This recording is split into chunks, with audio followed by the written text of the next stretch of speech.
নমস্কার, শুভ সন্ধ্যা। এখন আমাদের এই অধিবেশন শুরু হচ্ছে। এখানে দুজন বক্তা আছেন, স্বাগতা দাস ও শ্যামলকান্তি দত্ত। ওনারা যে বিষয় নিয়ে বলবেন সেগুলো সেটা একটু জানাচ্ছি। স্বাগতা দাস বলবেন ভাষার ক্ষমতা, ভাষার রাজনীতি ও উপনিবেশিকতা এবং নিম্নবর্গ প্রসঙ্গ সম্পর্কে। উনি centre for studies in social science, কলকাতায় আছেন। উনি আমাদের প্রথম বক্তা। তো আমি আমন্ত্রণ জানাচ্ছি ওনাকে ওনার বক্তব্য শুরু করার জন্য। নমস্কার সবাইকে। আচ্ছা, আমি যদি ভিডিওটা অফ রাখি কোনো অসুবিধা নেই তো? না, অসুবিধা নেই, আপনি শুরু করুন। আচ্ছা, ঠিক। আমার বলার বিষয় হলো ভাষার ক্ষমতা, ভাষার রাজনীতি, ঔপনিবেশিকতা এবং নিম্নবর্গ প্রসঙ্গ। আপনার কি ভিডিও চলছে না? কোনো সমস্যা হচ্ছে কি নেটওয়ার্কে? আসলে স্যার, এখানে কিছু সেটিংস এর গন্ডগোল রয়েছে। তো আমি যদি ভিডিওটা অফ করে বলি, আমার বলতে একটু সুবিধা হয়, আপনারা যদি সহযোগিতা করেন। আচ্ছা, ঠিক আছে, ধন্যবাদ। ভাষার ক্ষমতা, ভাষার রাজনীতি, ঔপনিবেশিকতা এবং নিম্নবর্গ প্রসঙ্গ। শব্দ ব্রহ্ম, এই চলতি কথার সাথে আমরা কম বেশি সকলে পরিচিত। আমাদের জীবনচর্যার প্রত্যেকটা পর্যায়ে উপস্থাপিত হয়ে থাকে শব্দের মাধ্যমে, যার মূল একক ভাষা। ভাষা কখনো লেখার মাধ্যম, কখনো বা কথা বলার। প্রধানত মনের ভাব প্রকাশ করা, শ্রোতার সঙ্গে বক্তার যোগাযোগ স্থাপন করা ভাষার উদ্দেশ্য। ক্ষেত্র বিশেষে বা প্রয়োজন মেটাতে ভাষা প্রয়োগের ধরন বদলেছে। ভাষার মাধ্যমে আমরা প্রতিবাদ করে থাকি, আবার প্রেম নিবেদনও। শাসন করি যেমন, আদরও প্রকাশিত হয় ভাষা দিয়েই। কাউকে উপেক্ষা করলে তাও প্রকাশিত হয় ভাষায়। আবার কোনো কোনো ভাষা স্বয়ং উপেক্ষার বিষয় হয়ে ওঠে। কোনো কোনো ভাষা শাসকের ভূমিকা পালনে সক্রিয় হয়। আন্তর্জাতিক ক্ষেত্রে যেমন ইংরাজি, যদিও আন্তর্জাতিক ক্ষেত্রে সংক্রমণ জাতীয় স্তরেও। ইংরেজি ভাষা মাধ্যমে পড়াশোনা না করলে জীবন বৃথা, এই ধারণা আজ বদ্ধমূল বিশ্বাসে পরিণত হয়েছে প্রায়। অলিখিত অদৃশ্য বলয় ঘিরে রেখেছে আমাদের, না আমাদের নয়, আমাদের মন মানসিকতাকে। প্রাথমিক শিক্ষা থেকে শুরু করে উচ্চশিক্ষা, ছাত্র থেকে গবেষক, যিনি ইংরাজিটা তেমন জানেন না, তার জীবন যে বৃথা গেল বা যাবে, এটা বুঝিয়ে দিতে সমাজ বদ্ধপরিকর।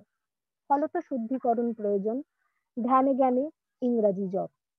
ইংরাজি শিক্ষায় শিক্ষিত হওয়া বা শিক্ষার ভাষা হিসেবে ইংরেজিকে বেছে নেওয়ার গতানুগতিক যে ধারা ভারতে আজকের অভিভাবকদের মধ্যে দেখা যায়, তা শুরু আজ নয়, 19 শতক থেকেই। 1793 খ্রিস্টাব্দে ইংল্যান্ডের পার্লামেন্টে ভারতের শিক্ষা বিষয়ক ধারা অন্তর্ভুক্তির জন্য আবেদন করা হলে তা নাকচ হয়ে যায়। পরে 1813 খ্রিস্টাব্দে চার্লস গ্র্যান্ট কোম্পানির কোর্ট অফ ডিরেক্টর থাকাকালীন ভারতের শিক্ষা বিষয়ক কাজকে এগিয়ে নিয়ে যাওয়ার জন্য একটা সনদ পাশ করান। এখানে বলা হয় যে ভারতের শিক্ষার কাজে নিযুক্ত শিক্ষকদের উৎসাহ সৃষ্টি এবং পাশ্চাত্য বিজ্ঞান শিক্ষার জন্য বছরে 1 লক্ষ টাকা ব্যয় করবে কোম্পানি। মিশনারি স্কুলগুলোতে এই সময়ে খ্রিস্ট ধর্ম প্রচারমূলক বই ছাড়াও পাঠ্য তালিকায় ছিল ইতিহাস, ভূগোল এবং ব্যাকরণ। এছাড়া দেশীয় ভাষার চর্চাও এই সময় চলতো। 1817 খ্রিস্টাব্দে প্রতিষ্ঠা হয় স্কুল বুক সোসাইটি, বাংলা ইংরাজি পাঠ্য বই তৈরির জন্য। ঠিক তার পরের বছর 1818 খ্রিস্টাব্দে টাউন হলে এক সভার আয়োজন হয়। সেই সভায় আলোচনার বিষয় ছিল কিভাবে এদেশের পাঠশালা এবং বাংলা ইংরাজি স্কুলের মান উন্নত করা যায়, উচ্চশিক্ষার ব্যবস্থা করা যায়। কিন্তু এই সময় আরো একটা বিতর্ক জারি ছিল, তা হলো এদেশে শিক্ষার পদ্ধতি বা ভাষার মাধ্যম কি হবে, ইংরাজি না দেশীয় ভাষা। দেশীয় বিদ্যালয়ের উন্নতি, এদেশের উচ্চশিক্ষা নিয়ে বিদেশি ঔপনিবেশিকরা খুব চিন্তিত থাকলেও তারা সক্রিয় হয়েছিল ইংরাজি ভাষা ও সংস্কৃতির পাল্লা ভারী করতে। কার্যত সরকারি টাকায় প্রাচ্য বই ছাপানো বন্ধ করে দেওয়া হয়। এমনকি দেশীয় যে শিক্ষা প্রতিষ্ঠান ছিল সেগুলোকেও ইংরাজি শিক্ষার আওতায় নিয়ে আসার কথা বলা হয়। কার্যত 1835 খ্রিস্টাব্দে ইংরাজি শিক্ষা ব্যবস্থা প্রবর্তনে সরকারি সিলমোহর পড়ে। তৈরি হয় মেকেলে মিনিট। ইংরাজি শিক্ষায় শিক্ষিত হলেই আছে কাজের সুযোগ, উন্নত জীবনযাপন করার উপায়। ভাবার কোনো কারণ নেই এদেশে মানুষের উন্নতিকল্পে এত আয়োজন। এই আয়োজন আদতেই তাদের ঔপনিবেশিকতার অংশ, এক রাজনৈতিক কৌশল। এদেশের ভাষা সংস্কৃতিকে নড়বড়ে করে দেওয়ার বীজটা 19 শতকে এই পর্বেই বোনা হয়ে গিয়েছিল। এরপরে স্বাধীন ভারতে সরকারি বিদ্যালয়ে ইংরেজি ভাষা শিক্ষার শ্রেণী নির্দিষ্ট করা নিয়ে আজও এই পরীক্ষা নিরীক্ষা চলছে। ছাত্রছাত্রীরা আজও সেই ল্যাবরেটরির বিষয়বস্তুই থেকে গেছে। 19 শতকে পরাধীন ভারতে ইংরেজি ছিল শাসকের ভাষা, কিন্তু আজ স্বাধীন ভারতে ইংরেজি ভাষা স্বয়ং শাসকের ভূমিকায়। কাজের ভাষা থেকে ইংরেজি হয়ে উঠেছে জীবন যাপনে, জ্ঞান চর্চার ভাষা। কথোপকথনের ভাষায় বং শব্দের আধিক্য। নানা ভাষা, নানা মত, নানা পরিধান, বিবিধের মাঝে দেখো মিলানো মহানের পরিবর্তে নিজেকে জাহির করা, নিজের মাতৃভাষা না জানাকে গৌরবের মনে করা, এবং যে ইংরেজি ভাষাটা তেমন জানেন না তাকে উপেক্ষা করা আজকের দিনে সাধারণ ঘটনা হয়ে গেছে। আবার এও দেখা যায় যে মান্যচলিত ভাষার কাছে উপেক্ষিত হচ্ছে আঞ্চলিক ভাষাগুলো। আগের অধিবেশনে অধ্যাপক দেবাশিস ভট্টাচার্য এই বিষয়ে অনুপুঙ্খ আলোচনা করেছিলেন। দেখিয়েছিলেন কলকাতার বাংলা ভাষা সাহিত্য কিভাবে উপেক্ষা করে আসাম শিলচরের বাংলা ভাষা সাহিত্যকে। সুতরাং এখানে বলতে পারি ইংরেজি ভাষার দ্বারা আমাদের দেশের প্রাদেশিক ভাষা এবং আমাদের মান্যচলিত ভাষার দ্বারা আঞ্চলিক ভাষাগুলো শাসিত হচ্ছে। বর্তমান সময়ে যে যে বিষয়ে গবেষণা হচ্ছে তার অন্যতম গুরুত্বপূর্ণ একটি বিষয় হলো নিম্নবর্গের জীবন। সেই সূত্র ধরে চলে আসে নিম্নবর্গের ভাষার প্রসঙ্গ। কিন্তু এখানে নিম্নবর্গের ভাষার কথা নয়, কেবলমাত্র ভাষার কথা বলতে চাইছি। নিম্নবর্গ থাকলে একটা উচ্চবর্গও থাকে। এই দুইয়ের মধ্যে সম্পর্ক হলো মূলত শাসক এবং শোষিতের। ব্যক্তি মানুষের জীবন ব্যতিরেকে আমরা যদি কেবলমাত্র ভাষার কথা ভাবি তাহলে দেখব সেক্ষেত্রে একটা ভাষা স্বয়ং উচ্চবর্গ। সে শাসকের ভাষা নয়, শাসকের ভূমিকায় অবতীর্ণ। সেই ভাষার কাছে শোষিত হতে থাকে অন্যান্য ভাষাগুলো। স্বাভাবিকভাবে উল্টো দিকে থাকা অন্যান্য ভাষাগুলো কি নিম্নবর্গের স্থানাধিকার করে না? নিম্নবর্গের ভাষা নয়, ইংরেজি ভাষার কাছে আমাদের দেশের প্রাদেশিক নিম্ন বর্গের ভাষা নয়, ইংরেজি ভাষার কাছে আমাদের দেশের প্রাদেশিক ভাষা, মান্যচলিতের কাছে আঞ্চলিক ভাষাগুলোর নিম্নবর্গীকরণ ঘটে নাকি? এর জন্য আমরা দায়ী নই। কোনো ভাষা মাধ্যমে কি তাহলে আমাদের মধ্যে নানা ভাষা নানা মতের মধ্যে সহাবস্থানের শিক্ষায় শিক্ষিত করতে পারলো না? ছোট্ট একটা ঘটনা দিয়ে বক্তব্য শেষ করছি। ছোট্ট তিতির, বয়স 4, মায়ের সাথে খেলায় মত্ত। তার মা পেশায় একজন স্কুল শিক্ষিকা। তো মা ছোট্ট তিতিরকে বললেন, বাবা আজকে 21শে ফেব্রুয়ারি, মাতৃভাষা দিবস। তিতিরের প্রশ্ন, মাতৃভাষা কি মা? মা বললেন, মায়ের ভাষা বাবা, আমাদের মাতৃভাষা বাংলা। ছোট্ট তিতির প্রশ্ন করলো, বাংলা মাতৃভাষা নাকি সাবজেক্ট? আমার বক্তব্য শেষ। আমার খুব ছোট এবং সংক্ষিপ্ত বক্তব্য। আচ্ছা, ওনার বক্তব্য শেষ হয়ে গেছে। কারো যদি কোনো প্রশ্ন থাকে কিংবা মতামত থাকে আপনারা জানাতে পারেন চ্যাট বক্সে। আমি একটু অপেক্ষা করছি দ্বিতীয় বক্তার কাছে যাবার আগে। তামান্না, যেহেতু সময় হ্যাঁ আছে তাই হ্যাঁ কেউ যদি সরাসরি প্রশ্ন করতে চান সেটাও হ্যাঁ করতে হ্যাঁ পারেন এখানে। হ্যাঁ, ঠিক আছে। হ্যাঁ হ্যাঁ ঠিক আছে, সরাসরিও আপনারা প্রশ্ন করতে পারেন এখানে। আমি অপেক্ষা করছি।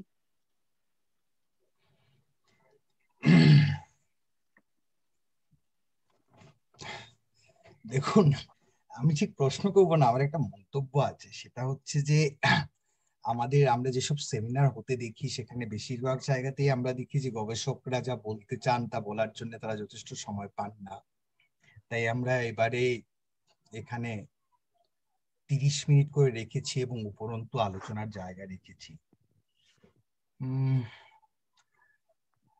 যাই হোক, আমার প্রশ্ন এই যে আপনার এই প্রবন্ধটি মূল আপনার বক্তব্যটি কি যদি একবার বলেন। মানে আপনার আলোচনাটা আমি বুঝলাম, যে ভাষার মাধ্যমে কিভাবে রাজনীতি হয়, ঔপনিবেশিকতা আসে, নিম্নবর্গীয়ত্ব আসে, আপনি কি এই ঔপনিবেশিকতা এবং নিম্নবর্গীয়ত্বের যে উদাহরণগুলো আলোচনা করলেন, তাকে কি আরেকটু তা নিয়ে বলবেন? আসলে স্যার আমি মূলত এখানে বলার চেষ্টা যেটা করেছি, আমরা যখনই নিম্নবর্গের কথা বলি কিংবা নিম্নবর্গ প্রসঙ্গ তুলি এবং সেই প্রসঙ্গে যখন ভাষার প্রসঙ্গ আসে, তখন কিন্তু আমরা কি করি যে এবং নিম্নবর্গ প্রসঙ্গে মূলত যেটা বলা হয় যে তারা শোষিত হয়েছে, তাই তো? তো এবার দেখা যাচ্ছে যে আমার যা ব্যক্তিগত অভিজ্ঞতা হয়েছে চারিপাশ দেখে, তাতে করে দেখতে পাচ্ছি যে এবং আগের যে অধিবেশন হলো সেখানে দেবাশিস বাবু খুব সুন্দর বলেছিলেন, এবং দেখতে পাচ্ছি যে আমার যেটা মূল বক্তব্য যে আমরা ভাষাকে কখনো নিম্নবর্গ বলতে পারছি না। আমরা ভাষাকে তখনই দেখছি নিম্নবর্গ হিসেবে যখন কোনো নিম্নবর্গের মানুষ সে ভাষাকে ব্যবহার করছে, তখন তাকে আমরা নিম্নবর্গের ভাষা বলছি। আমার বক্তব্য সেখানে নয়।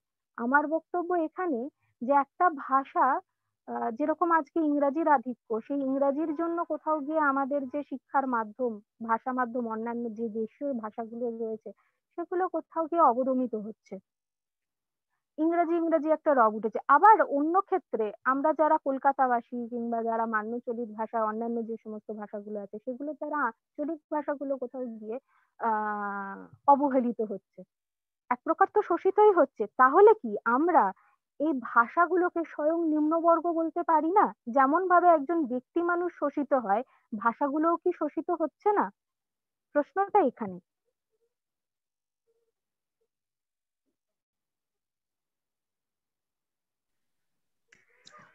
স্বাগতা, আপনার কাছে আমার প্রশ্ন হচ্ছে যে ভাষা শোষিত হচ্ছে, যে কোনো ক্ষেত্রেই এই বাদটা থেকে থাকে কিছু কিছু ভাষার, যেটা মানে আর্থিক উন্নয়ন বা সামাজিক স্ট্যাটাস সমস্ত দিক দিয়ে অনেক বেশি উপকারে লাগে সেই সমস্ত ভাষার ব্যবহার যেহেতু বহুল প্রচলিত। কিন্তু আমরা যদি এরকম পরিস্থিতিগুলো বিচার করি, ধরুন একটা আলোচনা সভা যেখানে বিভিন্ন ভাষী মানুষ আসছে, সেখানে কিন্তু আমাদেরকেই একটা কমিউনিকেশন ল্যাঙ্গুয়েজ বেছে নিতে হচ্ছে। তো সেখানেই কিছু লিঙ্গুইস্টিক পলিসির ব্যাপার আসে। তো সেই বিচারে আপনার কি মানে মতামত কি, সেটা একটু জানতে আগ্রহী আমি। না, আমার কিন্তু কোনো ভাষার প্রতি কোনো বিদ্বেষ নেই, কিন্তু আমার কাছে বক্তব্য এটাই যে আমরা কিন্তু পরস্পরের প্রতি একটা সম্মানজনক ভাব প্রকাশ করতে পারি।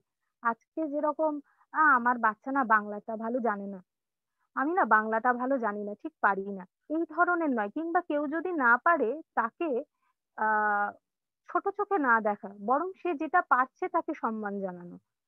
আমার কোনো ভাষার প্রতি বিদ্বেষ নেই, কিন্তু আমরা ওই যে বললাম যে আমাদের কোথাও গিয়ে আমরা যে ভাষাতেই শিক্ষিত হই না কেন, যে সংস্কৃতির চর্চাই আমরা করে থাকি না কেন, সেই ভাষা কিংবা সেই সংস্কৃতি তাহলে বোধহয় একে অপরের, এটা তো ঠিক যে আমরা যদি সব ভাষাভাষীরা থাকলে আদান প্রদানের একটা মাধ্যম দরকার। ভাষা তো আসলে আমাদের মধ্যে আদান আদান প্রদান করবে এবং আমাদের মধ্যে সমৃদ্ধি ঘটাবে। সেটা না হয়ে যদি সেটা না জানা কিংবা জানাটা কারোর ক্রেডিট হয় এবং কাউকে অপমানের বিষয় হয়, সেটা কোথায় খুব একটা কাজের কথা না। আমি একটা কথা বলতে পারি? হ্যালো। হ্যাঁ হ্যাঁ হ্যাঁ হ্যাঁ। হ্যাঁ, আমি বলছি, আচ্ছা আপনি বলছেন না যে আমার আগে যে দেবাশিস বাবু বললেন, আপনি কি এটা আমি ঠিক বুঝতে পারিনি, কারণ আপনিই তো প্রথম বক্তা। না না, আগের একটা অধিবেশন হয়েছিল বেশ আগের সপ্তাহে কি তার আগের সপ্তাহে, সেখানে শিলচর আসাম ইউনিভার্সিটি থেকে দেবাশিস বাবু বক্তব্য রেখেছিলেন। হ্যাঁ হ্যাঁ হ্যাঁ, সেটা আমি শুনেছি। হ্যাঁ আচ্ছা হ্যাঁ, আমি আচ্ছা, সেই আপনি প্রসঙ্গ সেটা, ধরে দেবাশিস বাবুর কথাটা বলেছি এবং উনি আচ্ছা ওখানে আচ্ছা, কিন্তু এই ভাষা নিয়ে হ্যাঁ আরো হ্যাঁ হ্যাঁ, বিস্তৃত। হ্যাঁ হ্যাঁ হ্যাঁ হ্যাঁ হ্যাঁ সেটা আমি শুনেছি। হ্যাঁ আচ্ছা হ্যাঁ শুনুন, আমার বক্তব্য হচ্ছে দুটো ইস্যু আছে, হ্যাঁ, ভাষা নিয়ে, ভাষার সঙ্গে যে আমাদের সম্পর্কটা। একটু হ্যাঁ সময় আছে তো? সঞ্চালককে আমি জিজ্ঞেস করছি, একটু সময় নিয়ে কথা বলতে পারি? হ্যালো। হ্যাঁ ম্যাম, হ্যাঁ ম্যাম, বলতে পারেন, বলুন। হ্যাঁ, দুটো জিনিস এখানে। একটা তো হচ্ছে দেখো ভাষা, যে ভাষাটা আমরা শিখি সেই ভাষার যে কার্যক্ষেত্র আছে সেটা আমাদের একটা ক্ষমতা দেয়। হ্যাঁ, যেমন যেমন আমি হিন্দি ভাষা যদি জানি, ভারতবর্ষের কনটেক্সটে বলছি, বা ইংরেজি ভাষা জানি, তাহলে আমার এরিয়া অফ অপারেশন কিন্তু অনেক বেড়ে যায় যদি আমি শুধু বাংলা জানি তার থেকে। সেটা একটা কথা। যেমন আমি বলি পড়াশোনার ক্ষেত্রে বলি না যে মানুষ, ছেলেগুলো তো মানুষ হয়নি। অ্যাকচুয়ালি মানুষ হওয়া মানে রোজগারে হওয়াটাই বোঝায়, তাই তো? আমরা রোজগার করতে পারবো, আমরা জীবিকা পাবো, কারণ ভাষা আমাদের যে ক্ষমতাটা দেয় আর কি, এম্পাওয়ার করে, সেটা দিয়ে আমরা আরো বেশি মানে গ্রেটার এরিয়াতে আমরা অপারেট করতে পারি। সেইটা একটা জিনিস। বাংলা ভাষাটা অ্যাকচুয়ালি দেখো, যদি ইতিহাস দেখো, তাহলে বাংলা ভাষাটা সব সময়ই একটা মানে শক্তিমান ভাষার কাছে সব সময়ই অবনত থেকেছে, অবদমিত হয়েছে। যেমন সংস্কৃতের সঙ্গে কখনো, ফার্সির সঙ্গে কখনো, এটা আমরা মানে অনেক উদাহরণ পাই, তাই না? সেটা একটা ইতিহাস। কিন্তু স্বদেশী যুগে যেটা রাজনারায়ণ বাবু টাবু এরা সবাই শুরু করলেন যে না, বাংলাতেই কথা বলতে হবে। ইংরেজি, ওরা একটা সভা করেছিলেন, একটা সমিতি তৈরি করেছিলেন, সেখানে ইংরেজিতে কথা বললে ফাইন করা হতো। তো সেইখানে আমি বলছি আমাদের স্বদেশী আন্দোলনের সঙ্গে বাংলা ভাষার একটা বিকাশের একটা বড় যোগ রয়েছে। আমার মনে হয় যেটা, যে ভাষার যে আমরা যে এটা একটা শুধু মনোভাবের পরিচয় নেই, যে আমি কোন ভাষাকে, যেটা স্বাগতা এর আগে বলছিলেন না, যে বাংলা না জানাটাই একটা লোকে ক্রেডিট মনে করে, সেইটা পুরোপুরি এটার একটা মানে একটা তার বাস্তব ভিত্তি আছে। সমাজই সেটা তৈরি করেছে, আমরাই সেটা তৈরি করেছি, উই আর অল কন্ট্রিবিউটার। কিন্তু সেটার থেকে আমরা বেরোবো কি করে, এই রাস্তাটা আমাদের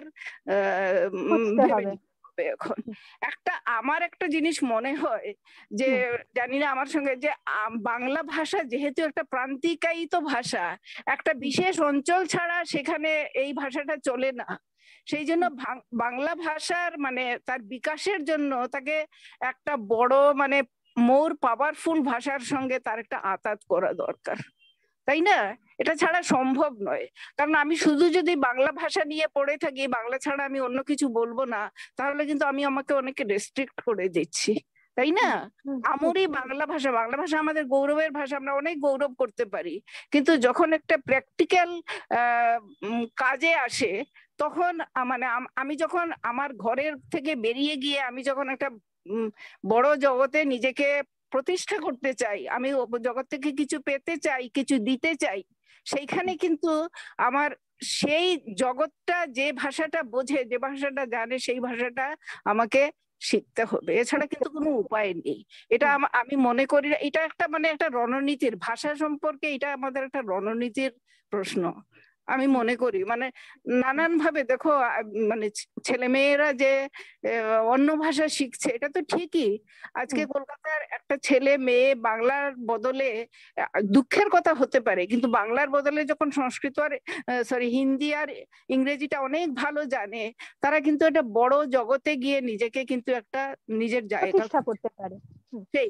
সেইটা আমার মনে হয়, যেহেতু মানে রাজনৈতিক ভাবেও যেমন একটা দুর্বল দল একটা বড় দলের সঙ্গে যুক্ত হয়ে নিজের একটা ক্ষেত্র প্রতিষ্ঠা করে, ভাষার রাজনীতিতেও এই জিনিসটা কিন্তু আমরা একদম মানে ফেলে দিতে পারি না। এইটা আমি সবাইকে একটু মানে সবাই মিলে ভাবলে তো একটা রাস্তা বেরোবেই, সেই রাস্তাটা আমরা বার করতে মানে আমি অনুরোধ করব যে সবাই মিলে যেন এই জিনিসটা একটা ভাবি আমরা, সেই আর কি। সেইটাই আমি একটু কিছু বলবো। মানে আমি আসলে এটা শুনে যখন আপনি বললেন, তখনই আমার মনে হচ্ছিল যে ঠিকই এটা আমরা সকলেই বলি, যে এই যে আজকাল তো হোয়াটসঅ্যাপেও বিভিন্ন জায়গায় মেসেজ আসে যে বাংলাকে আমরা ছেড়ে দিতে পারলেই বাঁচি, আমার ছেলে বাংলা জানে না সেটাই আমাদের গর্ব। সেটা যেমন একদিকে ধিক্কারের, তেমনি এটাও ঠিক যে আমি হেজিমোনিয়াল ভাষা যেটাকে দেখছি, ভাষার হেজিমনি বলে যেটাকে বলছি, হয়তো কিছুটা দোষও দিচ্ছি, সেই জায়গাটায় আমরা কোনোভাবে সবসময় মানে অ্যাভয়েড করতে পারছি না। আমাদের নানান কাজের ভাষা হিসেবে অন্তত সেটা এতটাই চাপ দিচ্ছে যে আমাদের এগিয়ে নিয়ে চলতে হচ্ছে। হ্যাঁ, এবার তার থেকে বেরোনোর উপায়টা কি? নন্দিতা দি একটা কথা বললেন এখন, আমার আমার মানে এটা জিজ্ঞাসা ছিল, কিন্তু নন্দিতা দি এটা খুব সুন্দর করে বললেন, খুব ডিটেলে বললেন। আমি শুধু দিদিকে জিজ্ঞেস করতে যাচ্ছি, এই যে আতাত করা ব্যাপারটা কি, মানে আমি কিভাবে এটাকে নেব? হ্যাঁ, আমাকে জিজ্ঞেস করছো হ্যাঁ শর্মিষ্ঠা? দিদি, হ্যাঁ দিদি, হ্যাঁ হ্যাঁ হ্যাঁ। হ্যাঁ, অ্যাকচুয়ালি দেখো, আমি আমি অনেকদিন আগে, তুমিও হয়তো ছিলে, এক জায়গায় আমি বলেছিলাম এই ভাষা দিবসেই, নানান জায়গায় হয়তো অনেক কথা হয়, যে দেখো বন্দে মাতরম গানে যে আমরা দেশ বন্দনা করছি, সুজলাং সুফলাং মলয়জ শীতলাম শস্য শ্যামলাম মাতরম, মাতৃভূমির সঙ্গে কিন্তু আমাদের একটা পাওয়ার কিছু আছে। এত আমরা মানে আবেগ আপ্লুত হই কারণ ওটা আমাদের খেয়ে পরিয়ে বাঁচিয়ে রাখছে। ভাষার সঙ্গেও কিন্তু আমাদের এইরকম একটা সম্পর্ক, মানে তোমার সুপ্ত স্তরে বা মানে প্রকটিত স্তরে কিন্তু আছেই, এটা কিন্তু আমরা অস্বীকার করতে পারি না, তাই না? দেখো, আমি বলছি এরকম প্র্যাকটিক্যাল আমার বাড়িতেই হয়েছে, যে আমাদের কোনো আত্মীয় তার মানে পকেটমার হয়ে যাচ্ছে কোনো বাসে, উনি যেহেতু উনি হিন্দি ভাষা বা অন্য ইংরেজি ভাষা জানেন না বলে উনি কিছু বলতেই পারলেন না, উনি দেখলেন যে পকেটমারিটা নিয়ে পালিয়ে গেল। ভাষার অভাবে আমি জানি মারাঠি একজন মহারাষ্ট্রে আমার পরিচিত একজন ফ্যামিলি গিয়েছিল, ওর স্বামীর সুগার ছিল, হঠাৎ উনি ইয়ে বলেছেন এই চিনি খাওয়াতে হবে আর কি, তো উনি চিৎকার করে বলছেন, কিন্তু চিনির উনি মারাঠিতে যে শব্দটা চলে এটা উনি বলতে পারেননি বলে ওর স্বামী কিন্তু মারা গেলেন ওইখানে। আমি বলছি ভাষার সঙ্গে যে আমাদের এই একটা প্র্যাকটিক্যাল যোগ না, যে আমি যে জায়গায় আছি সেই জায়গার লোকে যে ভাষাটা বোঝে সেই ভাষাটা কিন্তু আমাকে শিখতেই হবে। কারণ আজকে আমাদের জীবিকার জন্য, জীবিকার তো প্রশ্ন একটা বড় প্রশ্ন না, জীবিকার জন্য তৈরি হতে হলে আমাদের অন্য ভাষার দ্বারস্থ হতে হবে।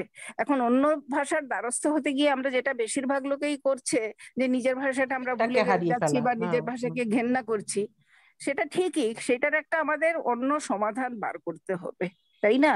সেটা কিভাবে করব, সেটা আমাদের, আমরা যদি একটা ঠিক করে যে এই রাস্তায় যদি আমরা যাই, যেমন আমাদেরই দেখো অনেকেই আছে যারা অনেক কয়েকটা ভাষাতেই তারা, আমাদের নিজেদের মধ্যেই আমরা যারা আলোচনা করছি, যে তারা একাধিক ভাষাতে তারা অনেক স্বচ্ছন্দ, এবং তাদের এরিয়া অফ অপারেশনও কিন্তু তাতে অনেক বেড়ে গেছে, তাই না?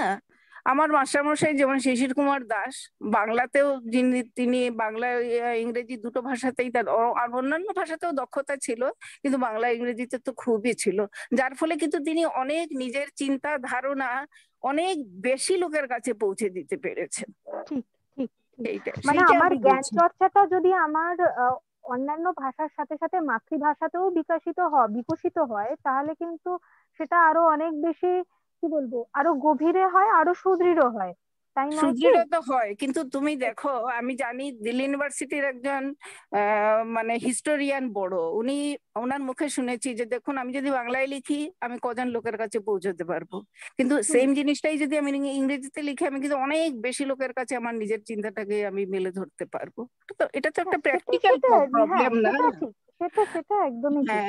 দেখো, ঊনবিংশ শতাব্দীতে বাংলার এত প্রসার হয়েছিল যে রামতনু লাহিড়িকে কেউ বলেছিলেন যে রামগোপাল ঘোষকে, যে রামগোপাল ঘোষ তো ইংরেজিতে খুব ভালো জানতেন, যে তত্ত্ববোধিনী পত্রিকা দেখেছো, বাংলায় যে কত সিরিয়াস লেখা হতে পারে, এই দেখো তার একটা উদাহরণ। অর্থাৎ তত্ত্ববোধিনী ভাষার যে তত্ত্ববোধিনী পত্রিকার যে কন্টেন্ট ছিল, সেই কন্টেন্টটা কিন্তু বাংলার প্রতি সম্মানটা বাড়িয়ে দিয়েছে। সেটা তো ঠিক, এটা দুই ভাবে কাজ করতে হবে, এইটাই না, বাংলা থেকে ইংরেজিতে এবং ইংরেজি থেকে বাংলায়, মানে বাবা হিন্দিতেও হতে পারে, যেটা মানে আরো বাংলার চেয়ে যেটা আরো বেশি শক্তিশালী ভাষা, যার এরিয়া অফ অপারেশন বেশি, সেইখানে আমাদের তার কাছে আমাদের যেতেই হবে। আমার মনে হয় একটা ব্যাপার এই যে বারবার উঠে আসছে, প্রথম কথাই ঔপনিবেশিকতা এবং নিম্নবর্গ প্রসঙ্গ আর ভাষার ক্ষমতা, ভাষার রাজনীতি, সেখানে বাংলা বোধহয় অতটা নিচে থাকার কথা নয়। আসলে অনেক ভাষা আছে যেগুলো বিলুপ্ত হয়ে যাচ্ছে এবং বাংলা কিন্তু সেখানে তাদের উপরে আধিপত্যবাদ বিস্তার করছে। যাই হোক, সেটা অন্য প্রসঙ্গ। কিন্তু না, সাঁওতালিও অনেক ভালো জায়গায় আছে, বিরহরের মতন যে ভাষা, বিরহ, টোটো, ধিমাল, এই যে ভাষাগুলো মানে প্রায় লুপ্ত। তো এবং যারা নিজেরাও সেই কারণে মানে তাদের ভাষাতাত্ত্বিক যে পরিচয় সেটাকে একটা স্টিগমা বলে মনে করছেন, তো অনেক ক্ষেত্রেই এটা হয় এবং সেই মানে আইডেন্টিটিটা ওনারা স্বীকার করতে চান না। তো আমার একটা কথা মনে হয়, এই যে পুরো ব্যাপারটা যে মানে আমাদের একদিকে নিজেদেরকে আরো বহু দূরে পৌঁছাতে গেলে অন্যান্য ভাষা শিখতে হবে। অন্যান্য ভাষা কিন্তু শেখায় কোনো আপত্তিও নেই, অসুবিধাও নেই। আর কিন্তু মানে মাদার টাং এডুকেশন বা মাতৃভাষায় অন্তত প্রাইমারি, জুনিয়র প্রাইমারি এই লেভেলটা অব্দি শিক্ষা, এটা যদি কম্পালসারি করা যায় তাহলে কিন্তু প্রত্যেকে নিজের মাতৃভাষাটা শেখার যথার্থভাবে সুযোগটা পাবে। তারপরে যখন সে আরো বাইরে যেতে চাইছে, কোন অঞ্চলে গেলে কোন ভাষা শিখলে তার সুবিধা হবে। অনেক ক্ষেত্রেই হয় যাদের মানে বদলির চাকরি হয়, কোনো একটা অঞ্চলে বহুদিন থাকতে থাকতে সেই ভাষাটাও রপ্ত করে নিতে হয়। মানে কিছু করার নেই, আমি যদি আজকে একটা কেরালার কোনো প্রত্যন্ত গ্রামে থাকি, আমাকে কিন্তু মানে মালায়ালাম ভাষাটা শিখতে হবে রোজকার প্রয়োজনের জন্য। আর সেই কমিউনিকেশন ল্যাঙ্গুয়েজ হিসেবে সেটা কিন্তু সম্ভব হয়ে যায়। কিন্তু মাদার টাং এডুকেশনটা একটা লেভেল অব্দি কম্পালসারি হওয়াটা দরকার।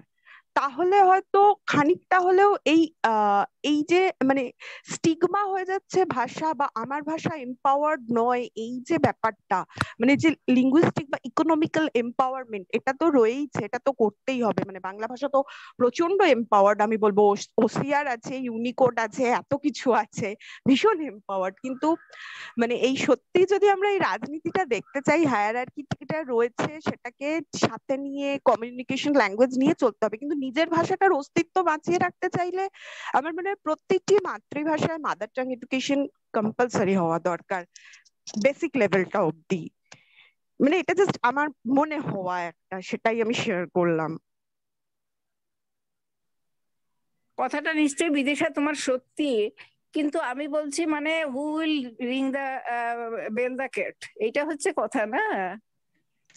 ম্যাম মালয়েশিয়ায় একটা জিনিস আছে পিপলস পিইউএল বলে, পিপলস ইউনিক ল্যাঙ্গুয়েজ বলে। তো সেখানে যে কোনো ক্লাসে 15 জন একই ভাষাভাষী হলে সেই ভাষা পড়ানো হয়।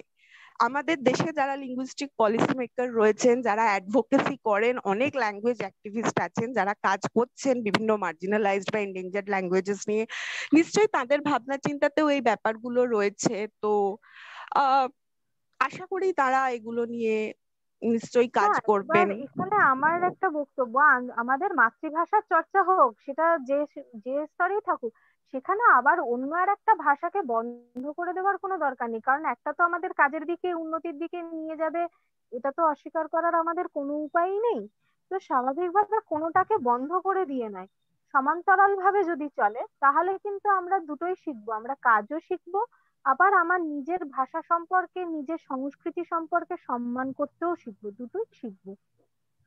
হ্যাঁ, বন্ধ না, মানে আমি বলছি যে মাতৃভাষায় শিক্ষাটাও আবশ্যিক হোক, বাকি তো অন্য ভাষা শিখবো নিশ্চয়ই। এবং 3 থেকে 10 বছর বয়স অব্দি মানুষ সব থেকে বেশি ভাষা শেখার ক্ষমতা রাখে। সেটাই সেটাই আমাদের কি করা হয়, আমাদেরই সময় যেটা হয়েছিল, যে যখন আমরা সকলেই জানি এই তথ্য, যে ব্রামফোর্ড আসাকালীন একটা সময় আমাদের ঠিক করা হয় যে প্রাথমিক শিক্ষায় আমাদের ইংরেজি পড়তে দেওয়া হবে না, ইংরেজি পড়ানো হবে ক্লাস 5 থেকে। তাতে করে যে ক্ষতিটা হবার হয়েছে, 10 বছর হয়ে গেছে ক্লাস 5 হয়ে উঠতে উঠতে, তখন গিয়ে যদি কেউ এবিসিডি শেখে, যা হবার তাই হয়েছে। না, ব্যাপারটা বোধহয় তা নয় না, ব্যাপারটা হচ্ছে দুটোই প্রথম থেকে শেখা। হ্যাঁ হ্যাঁ, আমার বক্তব্য এটাই, শুরুটা যদি প্রথম থেকেই হয়, দুটোই হয়, তাহলে বিদিশাটা খুব সুন্দর কথা বলেছে। সেটা যদি সম্ভব হয়, সেটার জন্য চাপ সৃষ্টি করা কিভাবে হবে কি, হ্যাঁ সেটা তো একটা মানে তত্ত্বের জায়গা থেকে বেরিয়ে সেটার অ্যাপ্লিকেশনের দিকটা নিয়ে ভাবতে হবে। আমি বলছি কথাটা যদি চাপ হয় না, চাপটা আবার অনেক সময় কাউন্টার এফেক্টিভ হয়ে যায়। আমরা যদি একটা পরিবেশ তৈরি করি যে আমাদের শিশুরা বাংলা শিখতে আগ্রহী হবে, এই পরিবেশটা আমরা পারছি না। আমার নিজের জীবনেরই ব্যর্থতা পারছি না তো নিশ্চয়ই। কারণ না, আমি বিদিশার কথাটা শুনে আমার এই জন্য মনে হচ্ছে যে প্রত্যেকেই নিজেদের দিয়ে সমস্ত পৃথিবীটাকে বিচার করি আমরা। তো সেদিক থেকে ধরুন আমি বাংলা ভাষায় আগ্রহী, আমি চিরদিনই বাংলা ভাষা ভালোবাসি বলেই এতদিন হয়তো বাঁচিয়ে রাখতে পেরেছি, বা আমার প্রফেশনের ভাষাও বাংলা বলে, যাই হোক। তো কিন্তু আমি যখন ভেবেছি আমার ছেলেকে প্রত্যেক বছর আমি ওকে বাংলা শেখাচ্ছি, আর ছুটি হচ্ছে আবার ভুলে যাচ্ছে আবার শিখছে, এইভাবে যে চলাটা, আমি তো ইচ্ছা করলেই একটা হাতের কাছে বাংলা মিডিয়াম স্কুল পাচ্ছি না যেখানে আমি বাংলা শিখবার জন্য বা বাংলার মাধ্যমে শিক্ষাদান হোক এটা চেয়ে আমি আমার ছেলে মেয়েকে পাঠাতে পারছি। সেটা তো ঠিকই, আমাদের ওখানে কম্প্রোমাইজ করতে হচ্ছে, কিন্তু সেটা যদি সম্ভব হয়, মানে এটা আমি কখনো ভাবিনি এইভাবে যে 15 জন কি 7-8 জন যদি থাকে। খুবই ভালো আলোচনা হচ্ছে, কিন্তু ওই আমাদের 6:30 বেজে গেছে। হ্যাঁ, জায়গা থেকে বেরিয়ে যাচ্ছে হয়তো। হ্যাঁ, আমরা পরবর্তী বক্তাকে জায়গা দিলাম, মানে এখন আমি তমন্নাকে অনুরোধ করবো পরবর্তী এগুলো আসলে চলতেই থাকবে, এর সমাধান হ্যাঁ ম্যাম, আবার পরের 15 তার মিনিট আরেকটা সময় কারণ আছে। সম্ভবত এই আলোচনাটা এতটা হলো, তার একটা কারণ সম্ভবত এই যে এই উপস্থাপন আমার কাছে মনে হয়েছে বড্ড বেশি একটি গবেষণাপত্র উপস্থাপনের তুলনায় বড্ড বেশি সাধারণ, মানে জেনারেল কথাবার্তা ধরনের হয়েছে। আরেকটু নির্দিষ্ট তথ্য এবং কোন এলাকা নিয়ে কথা বলা হচ্ছে তাহলে হয়তো আমরা আরেকটু উপকৃত হতাম। তাও সারদা দাসকে ধন্যবাদ। তমন্নাকে আমি অনুরোধ করব পরবর্তী বক্তাকে ডেকে নেওয়ার জন্য। হ্যাঁ, আমাদের পরের বক্তা ডক্টর শ্যামলকান্তি দত্ত, উনি আনিসুজ্জামান ও বাংলা ভাষা নিয়ে বলবেন। উনি চট্টগ্রাম ইউরিয়া ফার্টিলাইজার কলেজের অধ্যাপক। তো ডক্টর শ্যামলকান্তি দত্ত, আমি আপনাকে আমন্ত্রণ জানাচ্ছি, আপনি আপনার বক্তব্য পেশ করুন। ধন্যবাদ ম্যাম। আমি প্রণতি জানাচ্ছি বঙ্গবিদ্যা কর্তৃক আয়োজিত আজকের এই অনুষ্ঠানের সাথে সংশ্লিষ্ট সবাইকে ফাগুনের রক্তিম শুভেচ্ছা। আমার বক্তব্যের বিষয় আনিসুজ্জামান ও বাংলা ভাষা। একটু শোনা যাচ্ছে কি? হ্যাঁ হ্যাঁ, শোনা যাচ্ছে। হ্যাঁ, তো আমি প্রবন্ধ শুরুতে যাচ্ছি। বাঙালি মনীষার উজ্জ্বল প্রতিনিধি বাঙালি জাতির শিক্ষক ডক্টর আনিসুজ্জামান। বাঙালি যখনই জাতীয় কোনো সংকটে নিপতিত হয়েছে তিনি সঙ্গে সঙ্গে জাতির পাশে এসে দাঁড়িয়েছেন, কলম হাতে পত্রিকার পাতায় হাজির হয়েছেন সাহসী ভূমিকায়। মুক্তবুদ্ধি ও মাঙ্গলিক চেতনায় অনুপ্রেরণায় আজীবন পরিচালিত হয়েছেন আনিসুজ্জামান। বাংলা ভাষা, সাহিত্য ও সংস্কৃতি চর্চাকে বিশ্বজনীন রূপদানের ক্ষেত্রে ছাত্র জীবন থেকেই তিনি হয়ে উঠেছেন এক অনন্য ব্যক্তিত্ব। মেধা, অধ্যবসায় ও সাধনায় তিনি খ্যাতির শীর্ষ স্পর্শ করেছেন, কিন্তু ছিলেন এসবেরও অধিক।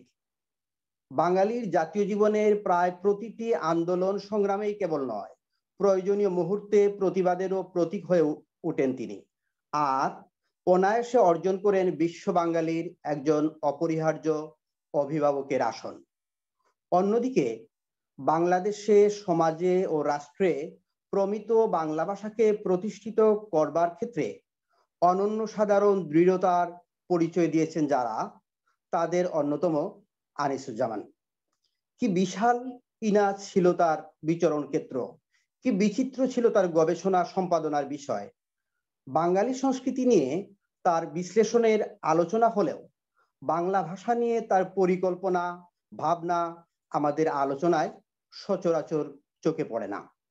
অথচ বাঙালি সংস্কৃতি বলি আর বাঙালি জাতীয়তাবাদ বলি, সে তো বাংলা ভাষাকে কেন্দ্র করেই বিকশিত। 1952 থেকে 21 শতকের দ্বিতীয় দশকে এসেও বাংলা ভাষাকে যখনই বিকৃত, সংকুচিত বা খণ্ডিত করবার অপপ্রয়াস শুরু হয়েছে, আনিসুজ্জামান তার প্রতিবাদ করেছেন, মান বাংলা ভাষার পক্ষে জনমত তৈরি করেছেন, প্রমিত বাংলা ভাষা প্রচলনে পরিকল্পনায় বিশেষজ্ঞ কমিটির নেতৃত্ব দিয়েছেন। দীর্ঘকাল আগে ডক্টর সুনীতি কুমার চট্টোপাধ্যায় তার জাতি, সংস্কৃতি ও সাহিত্য প্রবন্ধে বলেছিলেন, ভারতবর্ষের সর্বাপেক্ষা অধিক সংখ্যক ব্যক্তি মাতৃভাষা হিসেবে বাংলা বলে। পৃথিবীর সংখ্যাগরিষ্ঠ ভাষাগুলির মধ্যে বাংলার স্থান অষ্টম। এই অষ্টম ভাষার আগের যে ভাষাগুলো তার কোনোটি কিন্তু ভারতীয় ভাষা নয়।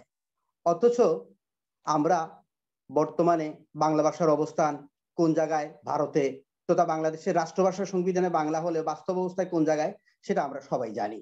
তবে এসব বিষয় হওয়ার পরেও আনিসুজ্জামান হতাশ হতেন না। তিনি তার আশাবাদ, আমরা যদি সচেতনভাবে বাংলা ভাষার সঙ্গে থাকি, ভাষা পরিকল্পনা ও ভাষানীতি প্রণয়ন করি, তবে নিজের শক্তিতেই বাংলা ভাষার সব প্রতিকূলতা পেরিয়ে যাবে। বাংলা ভাষা সম্পর্কে তার দৃষ্টিভঙ্গি, চিন্তাভাবনা ও বিশ্লেষণের অনুশীলন অধ্যয়ন আজও তাই অত্যাবশ্যক।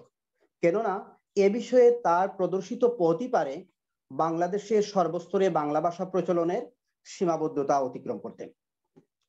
এরপর আমরা আনিসুজ্জামানের ব্যক্তি জীবন, অধ্যয়ন, গবেষণা সম্পর্কিত কিছু কথা বলেছি এবং এই অংশের মধ্যে দিয়ে তিনি কিভাবে ভাষা আন্দোলনের প্রথম পুস্তিকা, ভাষা আন্দোলনের সময়ের প্রথম পুস্তিকা একজন ছাত্র জীবনে তিনি প্রথম কিভাবে শুরু করলেন সেই বিষয়টি, মাধ্যমিক পর্যায়ে ভর্তি এবং কিভাবে ভাষা আন্দোলনের সাথে তিনি জড়িয়ে পড়ছেন, ভাষাতাত্ত্বিক কিভাবে বাংলা বিভাগের শিক্ষক হিসেবে কি কাজ করেছেন, 1971-এর মুক্তিযুদ্ধের সময় তার অবদান, তিনি পরিকল্পনা কমিশনে যোগ দিয়েছেন, সেই সময় তার পরিকল্পনা এবং সংবিধান প্রণেতা হিসেবে তার যে কাজ, এই বিষয়গুলো আমরা আলোচনা করেছি।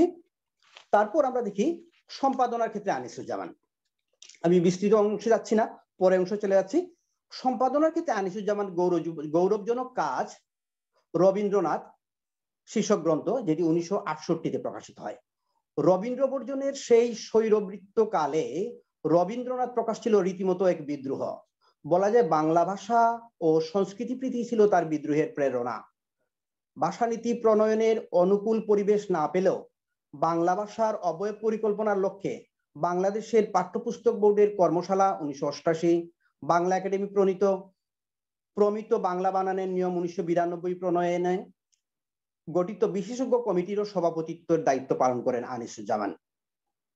তার সম্পাদনায় বাংলা একাডেমি থেকে প্রকাশিত হয়েছে বাংলা সাহিত্যের ইতিহাস 1987 গ্রন্থের প্রথম খণ্ডে তিনি দেখান যে চর্যাচর্য বিনিশ্চয় চর্যাগীতির একমাত্র সংকলন নয় এবং দ্বাদশ শতাব্দীর পরে ত্রয়োদশ চতুর্দশ শতাব্দীতেও এর ধারাবাহিকতা ছিল।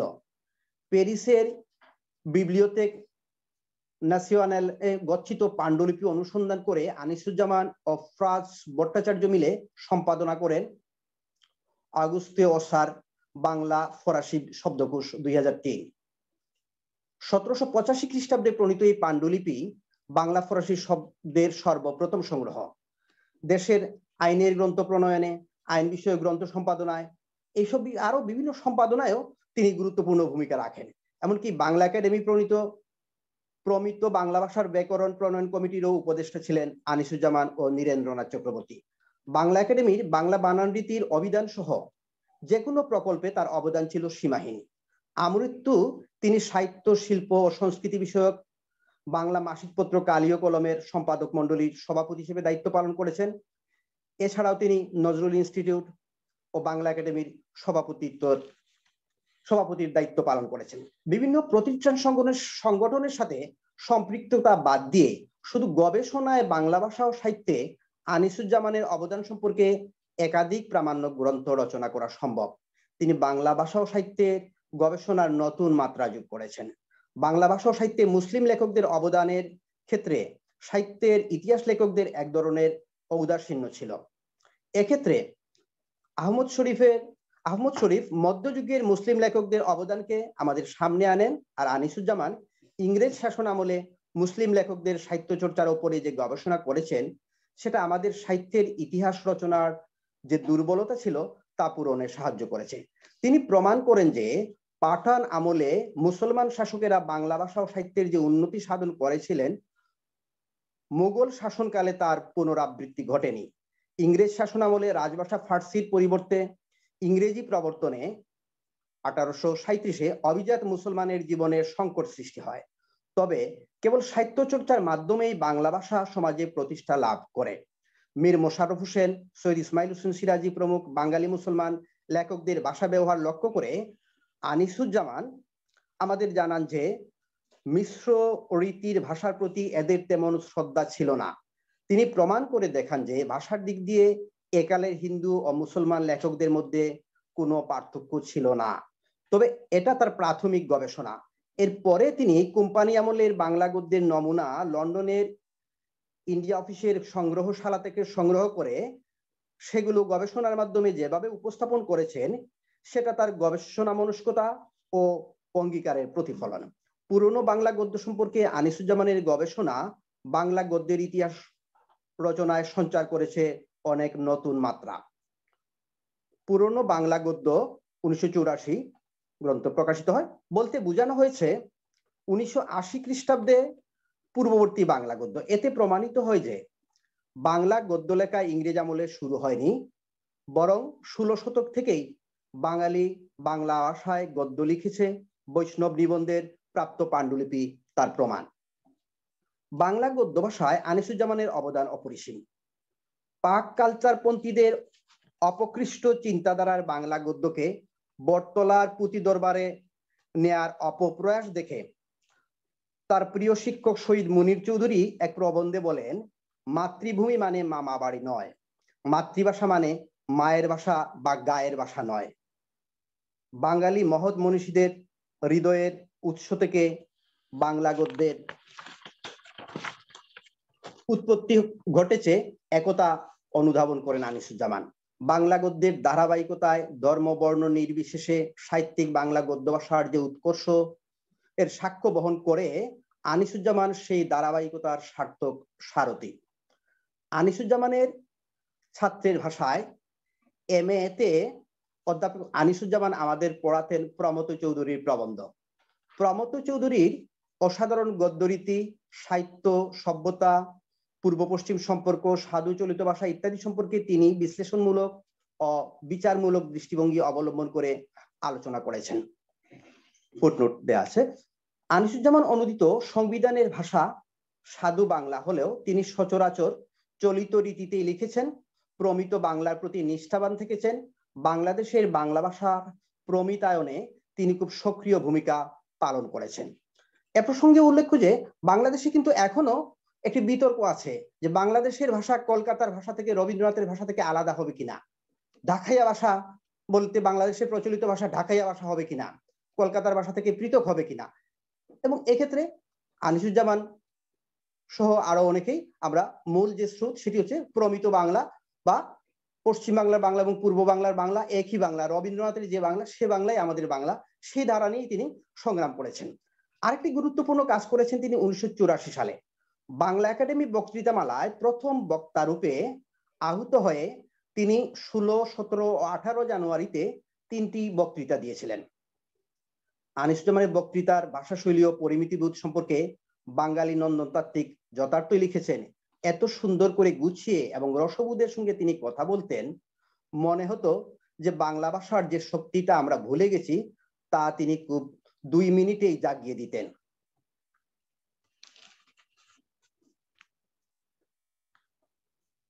তার 35 বছর পরেও তিনি বলেন, বুদ্ধিজীবীদের সামনে তিনি প্রশ্ন রাখেন সেই বক্তৃতায়, বাংলাদেশে আমাদের স্বাধীন মাতৃভূমি প্রার্থিত আসনে কি অধিষ্ঠিত করতে পারবো মাতৃভাষা? তার 35 বছর পরেও সে প্রশ্ন আজও আমাদের মধ্যে ঘুরপাক খায়। অথচ সেদিন তিনি আমাদের সতর্ক করেছিলেন, দেখিয়ে দিয়েছেন যে 1971-এ যে রাষ্ট্রের মূলনীতি নিয়ে বাংলা ভাষার অভ্যুদয় ঘটে, 13 বছর পর এর একটিও আর অক্ষুণ্ণ নেই। বাংলাদেশ নামটা আছে কিন্তু কোন বাংলাদেশ? বাংলাদেশ নামটা থাকবে কিন্তু তা বাংলাদেশ হবে না, ক্ষুদ্রতর পাকিস্তানে পরিণত হবে। মুক্তিযুদ্ধের আদর্শ আমরা কতটুকু বাঁচিয়ে রাখতে পারবো তার উপর। বাংলাদেশ হবে কিনা তা নির্ভর করবে জীবনের সকল স্তরে মাতৃভাষার প্রয়োগ কতখানি সফল হচ্ছে তার উপর। উদ্ধৃতি শেষ। মাতৃভাষা প্রয়োগে আমাদের ব্যর্থতার কারণ বা ত্রুটি যে বাংলা ভাষার নয়, আমাদের আয়োজনের, সেই ইতিহাসও তিনি বিশ্লেষণ করেন এই প্রবন্ধে। শেষে স্মরণ করেন যে আমাদের কর্তব্য জীবনের সকল স্তরে মাতৃভাষা প্রতিষ্ঠিত করা। সে দায়িত্ব পালনের শপথ নিয়ে ওই প্রবন্ধ পাঠ শেষ করার পর আরো প্রায় 3 যুগ সক্রিয় ছিলেন আনিসুজ্জামান। আমাদের আফসোস, আজও আমরা অঙ্গীকার করি কিন্তু কাজে অবতীর্ণ হতে পারছি কি? সর্বক্ষেত্রে বাংলা ভাষা প্রচলন দূরের কথা, আজও আমরা দেশের সবাইকে মাতৃভাষায় শিক্ষাদানের ব্যবস্থা করতে পেরেছি কিনা ভাবতে হবে। কেননা আনিসুজ্জামানের ভাষায় আমাদের ভাষা শিক্ষার পদ্ধতিও নেহাত ত্রুটিপূর্ণ। আমাদের দেশে ধর্মীয় ভাষায় শিক্ষা গ্রহণকারীরা ইহজাগতিকতা বিমুখ।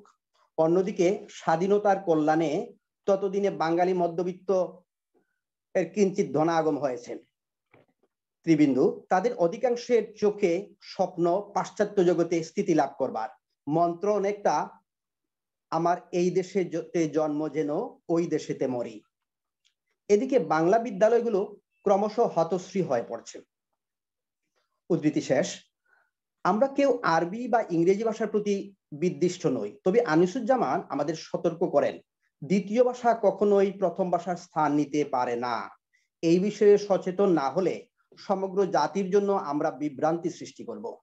যখন প্রজাতন্ত্রের রাষ্ট্রভাষা বাংলা, এই বিধান অর্থহীন হয়ে পড়তে পারে। উদ্ধৃতি শেষ।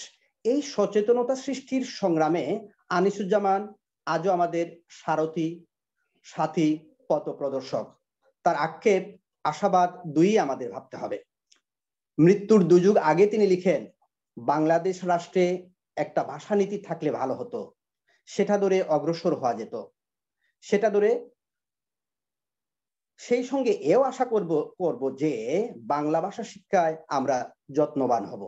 বাংলাদেশের বর্তমান সমাজ রাজনৈতিক বাস্তবতায় এ অসম্ভব বা স্বপ্ন মনে হতে পারে, কিন্তু আরো বৈরী রাজনৈতিক পরিবেশে আনিসুজ্জামান বাঙালি সংস্কৃতির জন্য, বাংলা ভাষার জন্য লড়েছেন। গত শতকের 60-এর দশকেই থেকে গুরুত্বপূর্ণ ছিলেন আনিসুজ্জামান। এর প্রধান কারণ তিনটি। প্রথমত, তিনি একজন পাবলিক ইন্টেলেকচুয়াল ছিলেন। দ্বিতীয়ত, গবেষণা ও শিক্ষার ক্ষেত্রে তিনি গুরুত্বপূর্ণ ভূমিকা পালন করেছেন। তৃতীয়ত একটা বিষয় ছিল সাংস্কৃতিক আন্দোলন বা সংস্কৃতির সঙ্গে তার ওতপ্রোতভাবে জড়িয়ে পড়া। আর সংস্কৃতির ক্ষেত্রে তিনি যে কাজটা করেছেন একেবারেই বৈপ্লবিক কাজ। সেই বিপ্লব, সেই সংগ্রাম স্বাধীন বাংলাদেশেও সেকুলারিজম বিদ্বেষী লেখকদের বিরুদ্ধে আনিসুজ্জামানকে অবিরাম চালাতে হয়েছে। কেননা ওই লেখকগণ মনে করেন ভারতের বাংলা ও বাংলাদেশের বাংলা আলাদা হওয়া উচিত। প্রমথ চৌধুরী চলিত ভাষাকে স্থাপন করেছেন একান্তই পশ্চিমবঙ্গের মৌখিক ভাষার ভিত্তিতে। এই প্রমিত ভাষা পূর্ব বাংলার মৌখিক ভাষা থেকে অনেকখানি পৃথক, সুতরাং তাদের পক্ষে তা মান্য করা আবশ্যক নয়। আনিসুজ্জামান লেখকগণের ভাষার উদ্ধৃতি দিয়ে এর অসারতা তুলে ধরে আর মন্তব্য করেন, লেখক মাত্রই অধিকার আছে নিজের ভাষা খুঁজে নেওয়া। তার ফল ভালো হোক মন্দ হোক আমরা তাতে হস্তক্ষেপ করতে পারি না, কিন্তু স্বাতন্ত্র প্রয়াসী লেখকদের যুক্তির জের টেনে কেউ যদি এখন বলেন রবীন্দ্রনাথের ভাষা আমার ভাষা নয়, তাহলে আমাদের অনেক দুঃখ পাওয়ার কারণ ঘটবে। উদ্ধৃতি শেষ। এখানেই এদের এই স্বাতন্ত্র চিন্তা যে বাংলা ভাষাকে আরো সংকুচিত করবে, খণ্ডিত ও বিচ্ছিন্ন করবে, সে বিপদের কথা আনিসুজ্জামান আমাদের স্মরণ করিয়ে দিয়ে বলেন, যদি বাংলা ভাষার ঐক্যের কথা ভুলে যাই তাহলে কিন্তু পাকিস্তান আমলের ফাঁদে আবার পড়ব। আমাদের এই ভূখণ্ডে যে ভাষা এটি আমাদের, এর বাইরে যেটি সেটি আমাদের নয়। তখন তুমি বাংলাকে দ্বিখণ্ডিত করবে, বাংলা সাহিত্যকে করবে এবং বাঙালির সংস্কৃতির ঐতিহ্যকে করবে। এই বিপদ থাকবে। উদ্ধৃতি শেষ। সে বিপদ আমাদের পিছু ছাড়ছে না। উপরন্তু অধুনা আরেকটি বিপদ যোগ হয়েছে, বিদেশি ভাষার ডঙ্গে বাংলা বলার প্রবণতা। এ প্রসঙ্গে সচেতন ছিলেন আনিসুজ্জামান। এক সাক্ষাৎকারে তাই তিনি বলেন, এই প্রজন্মের অনেকেই অসাধারণ না বলে বলেন আসাম, খুব সুন্দর না বলে বলেন জোস, খুব ভালো না বলে বলেন হ্যাপি। বাংলা ভাষা এত রক্ষণশীল নয় যে তাতে বিদেশি শব্দ ব্যবহার করা যাবে না, কিন্তু যে শব্দ বাংলায় আছে সেটাকে উপেক্ষা করে তার পরিবর্তে ইংরেজি শব্দ ব্যবহার করলে সেটা নিয়ে আপত্তি ওঠাই স্বাভাবিক। আনিসুজ্জামান সমাজমনস্ক ছিলেন বলেই বাংলা ভাষার সামাজিক অবস্থান তার নজর এড়ায়নি। সমাজে যে প্রবাহ সেটি তিনি লক্ষ্য করেছেন, প্রতিক্রিয়াশীলতাকে তিনি মনে প্রাণে ঘৃণা করতেন এবং এর বিরুদ্ধে তার যে অবস্থান সেটি অত্যন্ত পরিষ্কার ছিল। প্রতিক্রিয়াশীলতার সঙ্গে তিনি কখনোই আপোষ করেননি। আর দৃষ্টিভঙ্গিকে বলা যাবে উদার নৈতিক। উদার দৃষ্টিভঙ্গিতে তিনি দেখেছেন বাংলা ভাষা বর্তমানে যে সংকটের মধ্য দিয়ে যাচ্ছে, এ থেকে বের হওয়ার উপায় হচ্ছে বাংলা ভাষার চর্চা বাড়ানো। এজন্য বিশ্বায়নের যুগে তিনি চেয়েছেন বাংলা ভাষার বিশ্বায়ন। উপসংহারে যাচ্ছি। অধ্যাপক আনিসুজ্জামান ছিলেন বাঙালি সত্য ও নির্ভরতার অজেয় প্রতীক। প্রচলিত নষ্ট মত ও পথের বিরুদ্ধে নির্ভীক প্রতিবাদী কণ্ঠস্বর, ছিলেন বাংলা ভাষাভাষী সকল বাঙালির অগ্রগামী চেতনার আলোকবর্তিকা। কায়মনে বাঙালি হয়ে তিনি বিশ্ব বাঙালির চরিত্রে যেমন রূপ ধারণ করেছিলেন, তেমনি অন্যদের ইতিবাচক রূপান্তরেও ছিলেন অনিঃশেষ। বাংলা ভাষার অবস্থান পরিকল্পনা এবং বাংলাদেশে একটি ভাষানীতির স্বপ্ন তিনি দেখেছেন, দেখিয়েছেন। স্বপ্ন বাস্তবায়ন দেখে যেতে না পারলেও কোথায় বাংলা ভাষার শক্তি আমাদের দেখিয়ে দিয়ে গেছেন, শনাক্ত করেছেন বাংলা ভাষার শত্রুকে। এটা অনুসরণ করতে পারলে আনিসুজ্জামানের অভাবটা অনেকটাই পূরণ করা সম্ভব। স্বাধীন দেশে একটি ভাষানীতি প্রণয়ন এবং এর ভিত্তিতে বাংলা ভাষার অবস্থান পরিকল্পনা বাস্তবায়ন। বাংলা ভাষা শিক্ষার অর্থনৈতিক গুরুত্ব বৃদ্ধির সংগ্রাম, বাংলা ভাষাকে ইংরেজি হিন্দির আধিপত্য থেকে মুক্তির সংগ্রাম আজও অবিরাম। সর্বস্তরে বাংলা ভাষা প্রচলন ও বাংলা ভাষার মর্যাদা প্রতিষ্ঠার আন্দোলনের লক্ষ লক্ষ কর্মী ও সমর্থক তার দীপ্র চেতনায় আলোকিত। বাংলা ভাষা নিয়ে বাঙালির মুক্তির সংগ্রামের চূড়ান্ত বিজয় অর্জিত না হওয়া পর্যন্ত অধ্যাপক আনিসুজ্জামান সবার হৃদয়ে অফুরন্ত প্রেরণার হয়ে বেঁচে থাকবেন।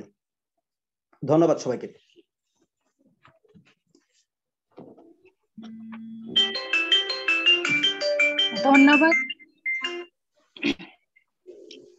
ধন্যবাদ ডক্টর শ্যামলকান্তি দত্ত। আপনি অত্যন্ত সুদক্ষতার সঙ্গে আপনার বক্তব্য পেশ করেছেন। এবার কেউ যদি কিছু প্রশ্ন করতে চান তাহলে করতে পারেন, আমাদের সময় আছে হাতে।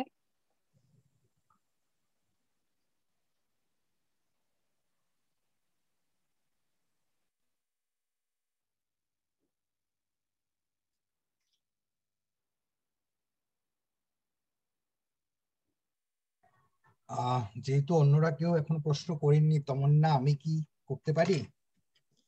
হ্যাঁ স্যার, করুন। শ্যামল বাবু, আপনার এই প্রবন্ধটি আমাদের বঙ্গবিদ্যার, ষষ্ঠ বঙ্গবিদ্যার জন্য খুব গুরুত্বপূর্ণ অন্য একটি কারণেও, যে আনিসুজ্জামান আমাদের প্রথম সম্মেলনের উপদেষ্টা ছিলেন, আনিসুজ্জামান আর পবিত্র বাবু, এবং তারপর তিনি সবসময় আমাদের সঙ্গে, আমরা তার সবসময় সাহচর্য পেয়েছি, যার জন্য উদ্বোধনী অনুষ্ঠানে তার স্মরণে একটি বক্তৃতাও হয়েছে। কিন্তু আপনার কাজটি যেহেতু বিদ্যায়তনিক ভাবে একটি বক্তৃতার থেকে একটু আলাদা, তাই সেটি বেশি গুরুত্বপূর্ণ। আপনাকে ধন্যবাদ জানাই। আপনি অনেক কিছু ছুঁয়ে গেছেন, বিশেষ করে পাবলিক ইন্টেলেকচুয়ালের যে জায়গাটি আপনি বলেছেন, তা আমি কিছু মন্তব্য যোগ করতে চাই। বিশেষ করে পাবলিক ইন্টেলেকচুয়ালের যে জায়গাটি আপনি বলেছেন, তাতে আনিসুজ্জামানের একটি জিনিস আমার মনে হয় সম্ভবত পরবর্তীকালে আমাদের ইতিহাসে মনে রাখবে, যে বাংলাদেশের বর্তমান শাসক দলের খুবই ঘনিষ্ঠ একজন বুদ্ধিজীবী হয়েও যখন আমরা দেখলাম যে একের পর এক নাস্তিক হত্যা হচ্ছে, এবং সেই অর্থে বেশিরভাগ বুদ্ধিজীবী যারা উদারপন্থী তারাও সেই অর্থে আর খুব বেশি কথা বলছেন না, তখন কিন্তু আনিসুজ্জামান তার সাক্ষাৎকারে বলছেন যে নাস্তিকদেরও অধিকার আছে ধর্ম না মানার এবং বেঁচে থাকার। কিন্তু আপনি যেহেতু মূলত ভাষা ভাবনা নিয়ে আলোচনা করেছেন, আমি দু একটি অভিজ্ঞতা আপনার সঙ্গে ভাগ করতে চাই। তার ভিত্তিতে আমার কিছু জিজ্ঞাসা আছে, তার উত্তর হয়তো আজকে হবে না, কিন্তু পরবর্তীতে যদি আপনি এই নিয়ে একটু ভাবেন। আরেকটি ঘটনার কথা বলি, যে আনিসুজ্জামান সেই বুদ্ধিজীবীদের একজন ছিলেন, তিনি বাংলা নিয়ে তার আবেগের একটি অভিজ্ঞতা আমি এখানে যেহেতু অনেকেই আছেন ভাগ করতে চাই। আমরা যখন জাপানে আন্তর্জাতিক বঙ্গবিদ্যা সম্মেলন করেছিলাম, তার অন্তিম অধিবেশনে আমি প্রথমে কিছু কথা বাংলায় বলে তারপর বলেছিলাম যে যেহেতু এখানে অনেকে আছেন যারা বাংলা বোঝেন না, কারণ প্রচুর জাপানি পণ্ডিত ছিলেন সেখানে, তাই আমি ইংরেজিতে বলছি। তো উনি মঞ্চ থেকে আনিসুজ্জামানকে বললেন, না না বাংলায় বলো। আমি বললাম না, আজকে আমি ইংরেজিতেই বলবো, কারণ আমার মূল কাজটা হচ্ছে আমার শ্রোতার কাছে পৌঁছানো। আনিসুজ্জামান তার উপর যখন বক্তৃতা দিলেন তখন কিন্তু তিনি আবার বাংলা ইংরেজি মিশিয়ে বললেন। কিন্তু আপনি বাংলা ভাষার সংকট আলোচনায় কিছু জিনিস বলেছেন, তাতে আনিসুজ্জামানের মত বিশেষ করে শব্দ ব্যবহারে একটা জিনিস যদি দেখা যায়, আনিসুজ্জামানের কোনো জীবনীকার যদি এটা দেখেন বা আপনি যদি দেখেন যে আনিসুজ্জামান যে অঞ্চলে বড় হয়েছিলেন তার সঙ্গে মান্য বাংলার উচ্চারণগত যে সাহচর্য আছে, যার জন্যে পূর্ববঙ্গের একজনকে যে পরিশ্রমটুকু করতে হয় যেটা আনিসুজ্জামানকে করতে হতো না বা হায়াত মাহমুদকে করতে হয় না, এটা কি কোথাও কোনোভাবে তার ওই অবস্থানকে প্রভাবিত করে কিনা? আমি এটা দুটো উদাহরণ দিয়ে আমি কেন এমনটা ভাবছি বলতে চাই। আমার কোনো এই ক্ষেত্রে কিন্তু কোনো সিদ্ধান্ত নেই। সলিমুল্লাহ খান পণ্ডিত মানুষ। সলিমুল্লাহ খানের যে পাণ্ডিত্য, তাতে তিনি মান্য বাংলা উচ্চারণ সহ মান্য বাংলা বলতে পারবেন না তাই আমি বিশ্বাস করি না। বা ধরুন গোলাম আজম, যিনি ঢাকায় বাংলা বিভাগে পড়ান এবং আমার মতে ওখানকার সবচেয়ে ভালো সবচেয়ে মেধাবী শিক্ষকদের একজন, বোধিচিত্ত ইদানিং যে বক্তৃতাগুলোর আয়োজন করছে তাতে সলিমুল্লাহ খান এদের বক্তৃতা আমি যখন শুনছি, সলিমুল্লাহ খান বলছেন এই বিষয়ে আমার কাছে অনেক আলামত আছে। এবার আপনি মান্য বাংলার দোহাই দিয়ে বলবেন যে আলামত তো আমি বুঝি না, কিন্তু আপনি যদি সেই দেশের বাসিন্দা হন যে দেশে সংসদে বাংলায় কথা বলা হয়, এখানে উচ্চারণটি পূর্ববঙ্গীয় এবং আলামত ইত্যাদি অনায়াসে ব্যবহৃত হয় এবং আদালতেও ব্যবহৃত হয়, তাহলে সলিমুল্লাহ খানের আলামত ব্যবহারে কি আসল সমস্যাটা এই যে বাংলা ভাষার যে বিকল্প একটি কেন্দ্র তৈরি হয়েছে তাকে তার পুরনো কেন্দ্র সম্মান দিতে পারছে না? সলিমুল্লাহ খান প্রমাণ বলতে পারবেন না তা তো নয়। সলিমুল্লাহ খানের যে পাণ্ডিত্য বা গোলাম আজম বাংলায় যে পড়াশোনা করেছেন তাতে তিনি প্রমাণ বলতে পারেন, উচ্চারণটি আয়ত্ত করতে পারেন, কিন্তু তারপরে যে তিনি আলামতটি বলেন সেটি একটি ভাষা ভাবনা। সেই ভাষা ভাবনা আনিসুজ্জামানের জীবৎকালে তৈরি হচ্ছে। গোলাম আজম তার অত্যন্ত প্রিয় ছাত্র। তাহলে এই সময়টাতে তিনি কোনো অবস্থান নিয়েছিলেন কিনা? কারণ আমি ভারতে থাকি বলে আমার পক্ষে তার সংবাদপত্রে প্রকাশিত নিয়মিত কলাম বা বক্তৃতা তো পড়া সম্ভব হয়নি। স্যার গোলাম আজম না, মোহাম্মদ আজম। আজম খুব রেগে যাবে আমি গোলাম আজম বললে। না না, দুঃখিত অত্যন্ত দুঃখিত। আমি এই জন্য বলছি সলিমুল্লাহ খান, কেননা দেখুন, যারা বাংলায় আরবি ফার্সি শব্দ জোর করে ঢোকাতে চেয়েছিলেন তাদের তাদের পশ্চিমবঙ্গীয় বাঙালি বিদ্বেষের সঙ্গে আক্রমণের মুখে রবীন্দ্রনাথও ছিলেন। কিন্তু সলিমুল্লাহ খান যখন বক্তৃতা দেন তখন তিনি বলেন যে বাংলায় তো একটাই বুদ্ধিজীবী জন্মেছিল, একটাই মানুষ জন্মেছিল, রবীন্দ্রনাথ। ফলে সলিমুল্লাহ খানের বিরোধ রবীন্দ্রনাথের সঙ্গে তো নয়। তাহলে তিনি যখন আলামত বলছেন, মোহাম্মদ আজম যখন আলামত বলছে, মোহাম্মদ আজম যখন সযত্নে তার উচ্চারণে পূর্ববঙ্গীয় টানটুকু রেখে দিচ্ছে, তখন যে বিকল্প মান্য ভাষার আদল তৈরি হয়ে উঠছে, যার সঙ্গে যা কিন্তু আমি বলবো না নিম্নবর্গীয় মাটির টান, আমি বলবো একটি নতুন উচ্চবর্গ প্রতিষ্ঠিত হয়েছে বলে তার অহংয়ের অভিব্যক্তি। এবারে সেই জায়গাটি, সেখানে আনিসুজ্জামান কখনো কিছু ভেবেছিলেন কিনা বা বলেছিলেন কিনা জানার আমার একটা আগ্রহ রইল। কারণ এই প্রসঙ্গে আরেকজনের কথা যোগ করে আমি গোটা বিষয়টিকে বুঝতে চাই। জামিল চৌধুরী তার অভিধান সম্পর্কে যখন অভিধানটি করলেন এবং তার সম্পর্কে যখন তিনি ইন্টারভিউ দিলেন, সেই সাক্ষাৎকারে তিনি বললেন যে যে শব্দ আমার ভাষায় বাংলায় বলে ব্র্যাকেটে ইংরেজি লিখতে হয়, আমাকে ধরে নিতে হবে সেই ইংরেজি শব্দটি বাংলা শব্দ হয়ে গেছে, যার ফলে জামিল চৌধুরীর ব্যবহারিক অভিধানে প্রচুর বিদেশি শব্দ বাংলা হরফে ব্যবহৃত হচ্ছে। এই ব্যাপারগুলো যখন ঘটছে তখন আনিসুজ্জামান কখনো এ নিয়ে কিছু বলেছিলেন কিনা? কেননা আমি যতগুলো বক্তৃতা শুনেছি, বাংলাদেশেও শুনেছি, তাতে তিনি সমান্তরাল তার উচ্চারণ এবং সমান্তরাল তার শব্দচয়ন আমৃত্য বজায় রেখেছেন, মানে যা মান্য বাংলার ঘনিষ্ঠ, অথচ তারই সমকালে এইগুলো ঘটছে। এবার সলিমুল্লাহ খানকে গুরুত্ব না দেওয়াটা খুব একটা অসম্ভব নয়, কিন্তু জামিল চৌধুরীর ভাষা ভাবনা বা মোহাম্মদ আজমের ভাষা ভাবনাকে গুরুত্ব না দেওয়াটা আনিসুজ্জামানের মতো মেধাবী মানুষ এবং পাবলিক ইন্টেলেকচুয়াল, আপনি যেটা বললেন, যিনি সমকালের সঙ্গে সবসময় দিরালাপে থাকেন, ডায়ালগে থাকেন, আমার মনে হয় সেটা একটু চিন্তা করার বিষয়।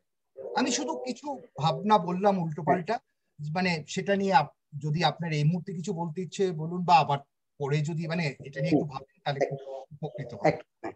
অবশ্যই অবশ্যই। হ্যাঁ, প্রথমত মোহাম্মদ আজম যে বইটি প্রথমা প্রকাশনী থেকে বেরোলো, সে বইয়ের রিভিউটা আমি করেছিলাম এবং আনিসুজ্জামানের উপদেষ্টা মন্ডলীর সদস্য ছিলেন যে পত্রিকা কালিও কলম, সেখানে সেই রিভিউটি ছাপাও হয়। তো সেখানে আমি দুটো উদ্ধৃতি ব্যবহার করেছিলাম যে রবীন্দ্রনাথের ভাষাকে কেউ যদি আমাদের ভাষা না বলেন তাহলে আমরা যে খণ্ডিত হয়ে যাচ্ছি, আনিসুজ্জামান সেগুলা বলেছেন। আবার তারা বলছেন যে ঢাকার ভাষা হবে।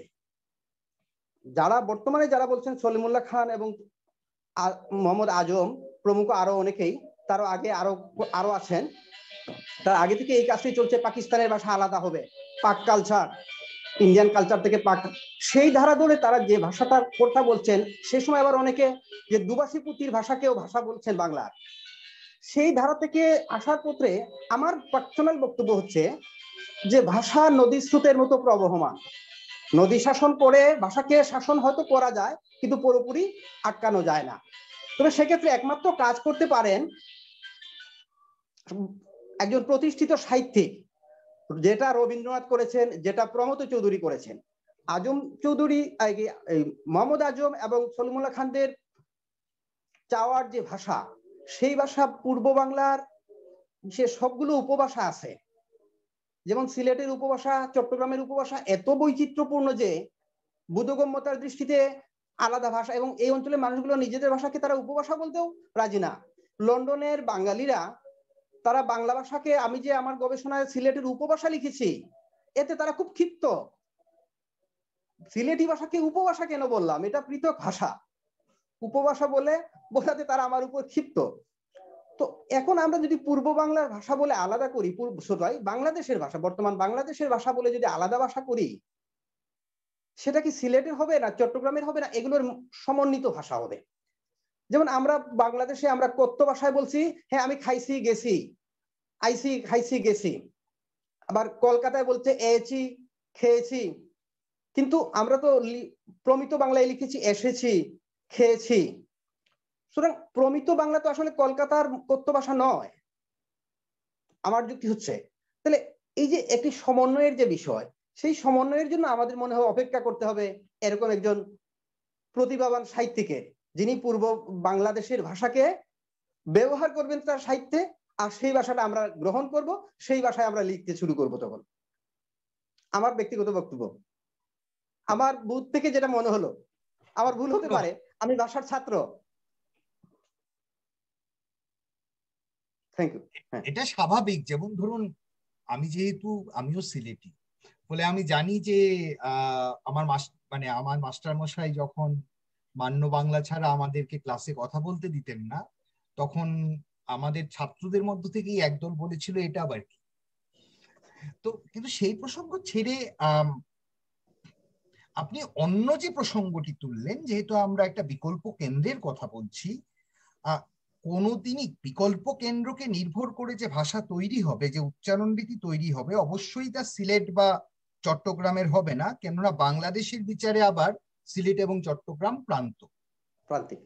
কিন্তু আপনি যদি বাংলাদেশের এই মুহূর্তে টেলিভিশনে যে আলোচনা হয় তার উচ্চারণ, রেডিওতে যারা বলেন তাদের একটা বড় অংশের উচ্চারণ, বাংলা যারা পড়ান ওখানে তাদের ক্রিয়াপদের ব্যবহার খেয়াল করেন, তাহলে বোধ হয় সম্ভবত হচ্ছে। হ্যাঁ, আপনি যেটা বলছেন 100 বছর, আমার মনে হয় সেটা ঠিক সাহিত্যিকের প্রয়োজন হবে না, সম্ভবত এরা করছেন ওটা।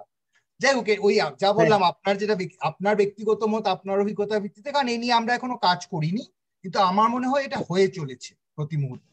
হ্যাঁ, পরিবর্তন হচ্ছে। ধন্যবাদ।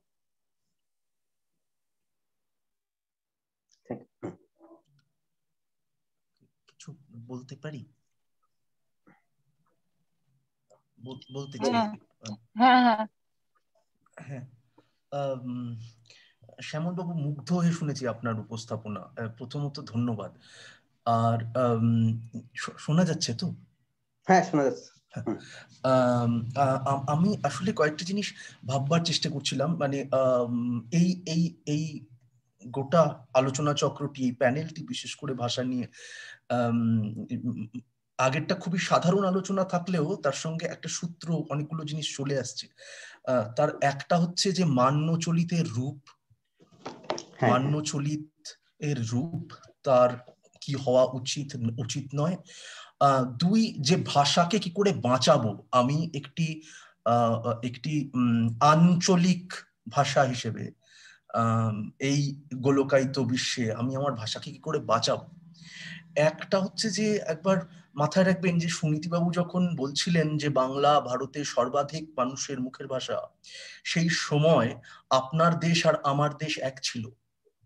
হ্যাঁ হ্যাঁ, এবার এই দেশভাগের পর যখন আমি আপনি সীমারেখার দুই প্রান্তে পড়ে গেলাম, তখন আর বাংলা ভাষা ভারতে সর্বাধিক মানুষের মুখের ভাষা রইল না, এবং সেটা বরং আপনি যে প্রান্তে পড়ে গেলেন সীমারেখার যে পারে, সেখানে রইল।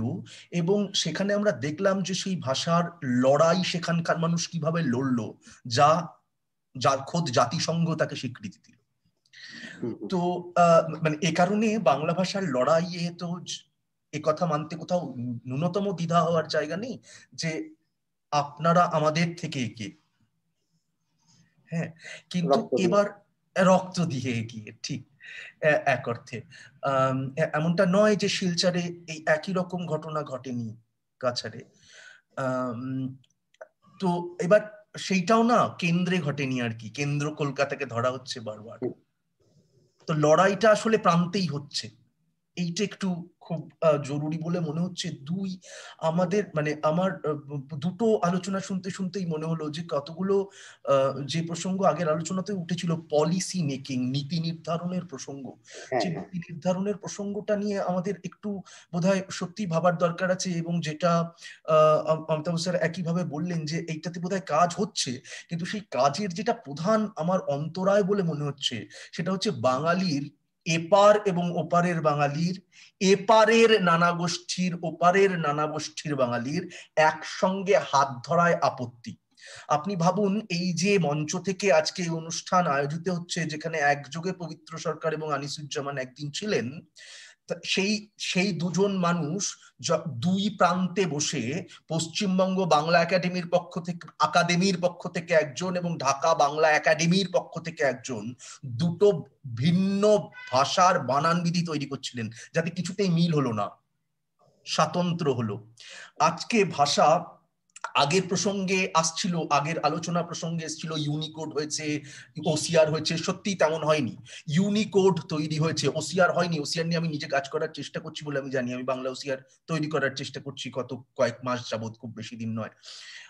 কিন্তু ইউনিকোড নিয়ে যিনি কাজ করলেন, অভ্র, তিনিও আপনার দেশেই বড় হয়েছেন, এখন আর থাকেন না, সেটা অন্য প্রসঙ্গ। আপনি যদি অভ্র ইউনিকোড, বাংলা ইউনিকোডের একমাত্র সফটওয়্যার, ফ্রি সফটওয়্যার, এটা ব্যবহার করতে যান, আপনি যখনই ওটাকে আপনার যন্ত্রে ইনস্টল করতে যাবেন, স্থাপন করতে যাবেন, তখন দেখবেন আপনাকে দুটো আলাদা আলাদা অপশন দেবে, একটা বাংলাদেশ বাংলা, একটা ইন্ডিয়া বাংলা। ঠিক তো এবার এইখানে দাঁড়িয়ে আমার বারবার প্রশ্ন হচ্ছে, এই যে এই হাত ধরার প্রসেসটা কোনোভাবে ইনিশিয়েট করানো যায় কিনা, এই হাত ধরার প্রসেসটা শুরুয়াত এর কোনো রাস্তা আমরা খুঁজে উঠতে পারি কিনা, এইটা খুব জরুরি প্রয়োজন বলে আমার বারংবার মনে হয়েছে। আর এ নিয়ে কোনো সন্দেহ দেখা যাচ্ছে না, ঐতিহাসিকভাবে মূল লড়াইটা প্রান্ত লড়ছে, কেন্দ্র লড়ছে না। এটা সত্য। এক মুহূর্তের জন্য কেন্দ্র এই লড়াইটা লড়ছে না, কেন্দ্র সেই লড়াইয়ের গুড় খাচ্ছে। ফায়দাটা নিচ্ছে পাচ্ছে। হ্যাঁ, তো এইটাই একটু মানে আমার বলবার ছিল আর কি। আমার চমৎকার লেগেছে আপনার উপস্থাপন, খুব ভালো লেগেছে, ধন্যবাদ, অনেক ধন্যবাদ। এখানে আমি আরেকটি বিষয় যোগ করতে চাই, আনিসুজ্জামান আরো অনেকগুলো কাজ করতে পারতেন, কিন্তু একজন ভাষাবিজ্ঞানীর একটি বক্তব্য আছে, কোনটি ভাষা কি উপভাষা সেটার মধ্যে ভাষাবিজ্ঞানীর হাত নেই যতটা হাত আছে একজন রাজনীতিবিদের। ইংরেজি কোটেশনটা আমার লেখা, এর নামটা মনে পড়ছে না, আমি অন্য একটা লেখায় ব্যবহার করেছি।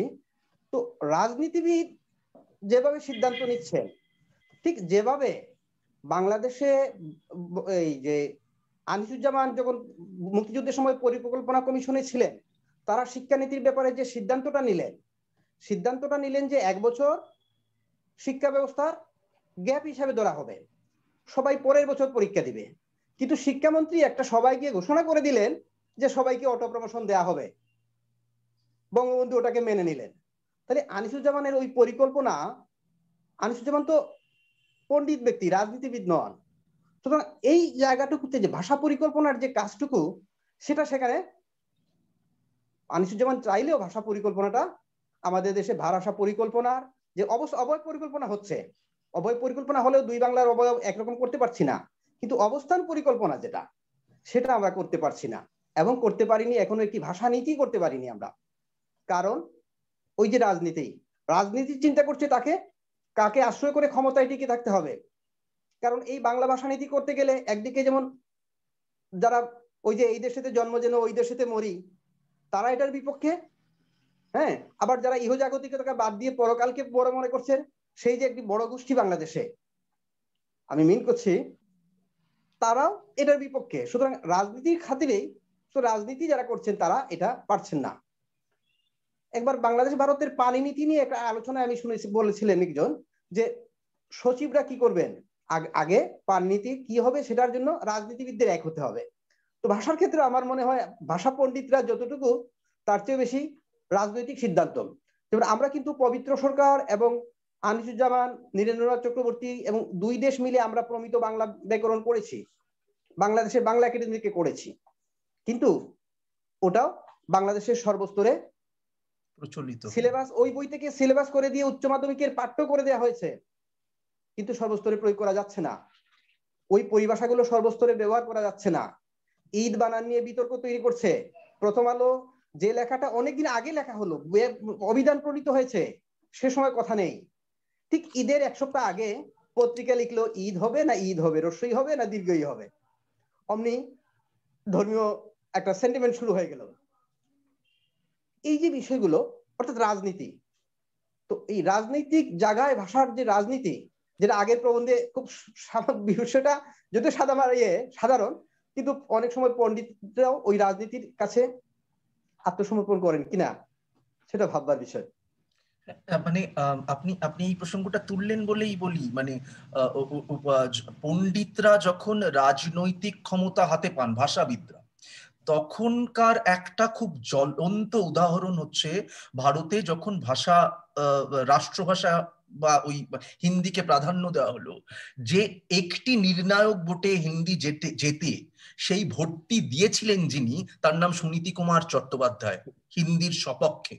হ্যাঁ, এবং 47-এর পরে আপনি দেখবেন বিচিন্তা, রাজশেখর বসু, মানে ওহেন অভিধান, চলন্তিকার মতো অভিধান প্রণেতা রাজশেখর বসু, তিনি হিন্দি ভাষা শেখার সপক্ষে সওয়াল করছেন বিচিন্তা প্রবন্ধ গ্রন্থে, বলছেন এতে বাঙালির ক্ষতি নেই, বরং বাঙালিকে, যে প্রসঙ্গটা আগের আলোচনায় অধ্যাপক নন্দিতা বসু বলছিলেন যে এটা আমাকে আরো বৃহত্তর শ্রোতার কাছে পৌঁছে দেবে এবং তাতে বাঙালির সুবিধে হবে। রাজশেখরের যুক্তি ছিল এই। এখন এই যে পরিস্থিতি, মানে এই মানে রাজনীতিটাও তো আসলে একটা ভূগোল দ্বারা নিয়ন্ত্রিত হয়। হ্যাঁ, এটাই একটা ভূগোল দ্বারা নিয়ন্ত্রিত হয়। তো এই আমি এইটে আদত প্রশ্ন যে এই ভৌগোলিক রাজনীতি কে মাথায় রেখে, ভাষার পুঁজির কথা মাথায় রেখে, যে আমার পুঁজি অন্য ভাষায় যদি বেশি থাকে, সে ভাষা তো পুঁজির কারণেই তার ব্যাপ্তি, বিকাশ, প্রসার হবে। আমার ভাষায় ক্রমশ যদি পুঁজি কমে, তাহলে মানে আজকের দিনে তো এইসব নাম নেওয়া খুব বিপজ্জনক, কিন্তু পুঁজি তো নাকি উৎপাদন করা যায় এমন একটা দাবি ছিল কার্ল মার্কসের। তা আমি আমার ভাষায় পুঁজি উৎপাদন করতে পারি কিনা, এই ভাবনাটাই আজকে বোধহয় আমাদের এসে দাঁড়ানোর দরকার আছে। আমি সমর্থন করি। আমি মনে করি বাংলা ভাষাকে যদি অর্থনৈতিক রোজগারের ভাষাকে আমরা ভাষায় নিতে পারি, বাংলা ভাষা শিখলে তার অর্থনৈতিক রোজগার সম্ভব হবে। এবং ঐতিহাসিকভাবে, হ্যাঁ, এবং ঐতিহাসিকভাবে আজকে যে ইংরেজি নিয়ে এত প্রশ্ন উঠছে, সেই ইংরেজি শিক্ষার পক্ষে ঐতিহাসিকভাবে প্রথম সওয়াল, যার নথিবদ্ধ সওয়াল পাওয়া যায়, রাজা রামমোহন রায় 1821 একটি চিঠি লর্ড আমহার্স্টকে লেখা, যে আমাদের ইংরেজি শিক্ষা চাই।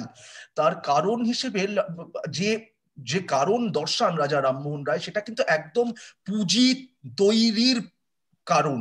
তিনি পরিষ্কার বলেন যে আমরা খাদ্যাতুর নানারূপ ঢের আউড়েছি, আমরা স্পিরিচুয়ালিটি বা ফিলোসফির চর্চায় বা থিওসফির চর্চায় ইউরোপের থেকে 1000 গুণ এগিয়ে, কিন্তু ইউরোপ আমাদের থেকে যে দুটো জিনিসে এগিয়ে, রামমোহনের চিঠির ভাষায়, একটা ইউজফুল সায়েন্সেস আর একটা টেকনোলজি। এই দুটো ইউরোপের থেকে আমাদের নিতে হলে ইংরেজি শিখতে হবে, এবং তা আমার ভাষা আমার দেশকে সমৃদ্ধ করবে। তো এই পুঁজির প্রশ্নটা যারা ইংরেজি শিক্ষা প্রাথমিকভাবে চাইছিল, তাদের মাথায় সম্পূর্ণরূপে ছিল যে আমার ভাষার পুঁজি আমাকে তৈরি করতে হবে, তাই আমি আরেকটা ভাষাকে গ্রহণ করছি। তো এই প্রসঙ্গটা কি করে বিস্তৃত হলো, সেই ইতিহাসটাই বোধহয় আজকে আমাদের নেমে দেখার দরকার। না হলে তাহলেই হয়তো আমরা পথ পেতে পারি। আমাদের সময় শেষ হয়ে গেছে, এই আলোচনা চলতেই থাকবে। তো হ্যাঁ, আজকের মতো মানে আলোচনায় আর কেউ প্রশ্ন করবেন না, আমাদের সময় মানে সীমিত ছিল 7:15 পর্যন্ত, এখন 7:17 বাজছে। তো হ্যাঁ তমন্না, অন্তত বক্তাদের ধন্যবাদ জানিয়ে। হ্যাঁ হ্যাঁ, না না, আমি শেষ করিনি এখনো, ধন্যবাদ জানাচ্ছি। একটা মাত্র কথা ছিল প্রসঙ্গে, একটা মাত্র কথা ছিল। বলুন। হ্যাঁ হ্যাঁ বলুন। আমি মাসুম খান। আসলে এপার বাংলা ওপার বাংলা বলে আমরা তো রাজনৈতিক ভাবে কাঁটাতারে বেড়া দিয়েছি, কিন্তু মানসিক ভাবেও মনে হয় আমাদের কিছুটা দৈন্যতা দেখা দিয়েছে। আমাদের এপার বাংলায় আমরা যারা বাংলাদেশে বাস করি তারা বলি আমরা এপার বাংলা, আর কলকাতা বা ভারতের সীমানায় যারা বাস করে তাদের বলি ওপার বাংলা। অনুরূপ ভাবে ভারতের সীমানায় যারা বাস করে তারা বলে এপার বাংলা, আর আমাদের বাংলাদেশকে বলে ওপার বাংলা। দুই বাংলার বাংলা ভাষা নিয়ে প্রধান যে আলোচনার জায়গা একাডেমি, আমাদের এইখানটাতেই এখনো যে বিভেদ রয়েছে। এপার বাংলায় আমরা লিখছি বাংলা একাডেমি, ওপার বাংলায় লিখছি আমরা বাংলা অকাডেমি। তো এই যে রাজনৈতিক ভাবে দুইটা আলাদা করে রাখা হয়েছে, আমার মনে হয় যে ভাষাকে যদি আমরা ডেভেলপ করতে চাই, ভাষাকে যদি ইকোনমিক্যাল সাইড থেকে দেখতে চাই, এবং দুটো প্রাণ বাঙালি বাঙালি আনায় যদি এর বিচারে আমরা আসতে চাই, তাহলে সবার আগে দুটা দেশের ভাষাকে এক কাঠামোতে দাঁড় করানো উচিত বলে আমি মনে করি। তো সেই ক্ষেত্রে বাংলা একাডেমি এবং বাংলা অকাডেমি, অন্তত এই দুইটা প্রতিষ্ঠান যদি যৌথভাবে একটা নামে আসে এবং একটা বানান রীতি, একটা উচ্চারণ রীতি যদি তারা চালু করে, আমার মনে হয় যে আমরা দুই বাংলার মানুষই যথেষ্ট উপকৃত হব।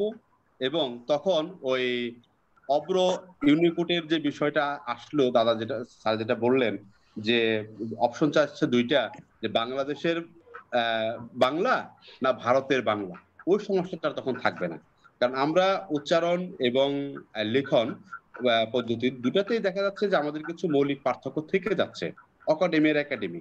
যে কারণে যদি সেই অব্রর ভাষাটা একরকম হয়, তাহলে হয় একাডেমি হবে না হয় অকাডেমি হবে।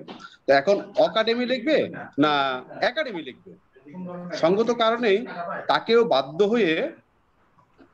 বাধ্য হয়ে এই পার্থক্যটা করে রাখতে হয়েছে। তো আমার যেটা আবেদন, এই আন্তর্জাতিক বঙ্গবিদ্যাতে এপার বাংলা ওপার বাংলার দুই বাংলারই সুনামধন্য শিক্ষকেরা আছেন, যারা ভাষা নিয়ে চিন্তা করেন, দেশ নিয়ে চিন্তা করেন। তাদের কাছে আমার এইটুই বিনীত অনুরোধ যে দুই দেশের একাডেমি বা অকাডেমি যে কোনো একটা নামে আসুক, এবং এদের যৌথ একটা উদ্যোগে একটা বানান রীতি এবং একটা উচ্চারণ রীতির অভিধান যদি হয় সেটা অত্যন্ত ভালো হয় এবং আমাদের জন্য কল্যাণকর হয় এবং অব্রর মতো যে প্রতিষ্ঠান যারা এই বিষয়ে কাজগুলো করছে তাদেরও অনেকটা সুবিধা হবে বলে মনে করি। ধন্যবাদ সবাইকে। আমি একটা কথা বলতে চাচ্ছিলাম, আমি হচ্ছি একটু ব্যাংকার। অমিতাভ স্যার ভালো আছেন? ডাক্তার শ্যামলকান্তি দত্ত স্যারকে শ্রদ্ধা জানিয়ে বলছি যে উনি বলেছিলেন যে বাংলাকে পুঁজিবাদের ভাষার কথা বলছে। আমাদের ব্যাংকে কেউ যখন লোন নিতে আসে বা কেউ যখন আপনার এক্সপোর্ট করতে আসে তখন সে বলে যে আমি এক্সপোর্ট করবো না, আমি রপ্তানি করবো, আমি চিংড়ি রপ্তানি করবো, আমি পাট রপ্তানি করবো। কেউ বলে না যে আমি এক্সপোর্ট রপ্তানি করবো। আমি একদিন জিজ্ঞেস করলাম যে আচ্ছা আপনি এক্সপোর্ট করতেছেন, আপনি হচ্ছেন এক্সপোর্টের এগেইনস্ট আপনি লোন নিবেন, তো আপনি এক্সপোর্ট না করে টুল টু আপনার হচ্ছে আপনি রপ্তানি বলেন, বলে রপ্তানি করলে মনে হয় যে বাংলাদেশের জিনিস আমি বাইরে দিচ্ছি, আমদানি করলে মনে হচ্ছে বাংলাদেশের জিনিস বাইরে থেকে জিনিস আমি আনছি। টার্মটা ইউজ করি সবসময় বাংলাদেশ ব্যাংক বা যে কোনো ব্যাংকে সব লেখা রপ্তানি, এবং যে কোনো ব্যাংকে যদি আপনি যান স্যার আপনি দেখবেন বড় করে লেখা থাকে রপ্তানি জোন বা রপ্তানি ডেস্ক, বাট আমদানি ছোট করে থাকে। তো বাংলা যে পুঁজি কথা বললেন আমরা কিন্তু অলরেডি এটার ইউটিলাইজ করে ফেলেছি। সমস্যা হচ্ছে মানসিকতা। আমার মনে হয় এটা সব দিকেই ব্যালেন্স করেই একটা সময় আজকে আমরা কথা বলছি, আজ থেকে 5 বছর পর দেখা যাবে যে আমরা উভয় বাংলায় একই সমন্বিত এবং ইউনিফাইড যেটাকে বলে ইউনিফাইড যেটাকে বলে বানানটি ইউজ করবো আমি। Thank you.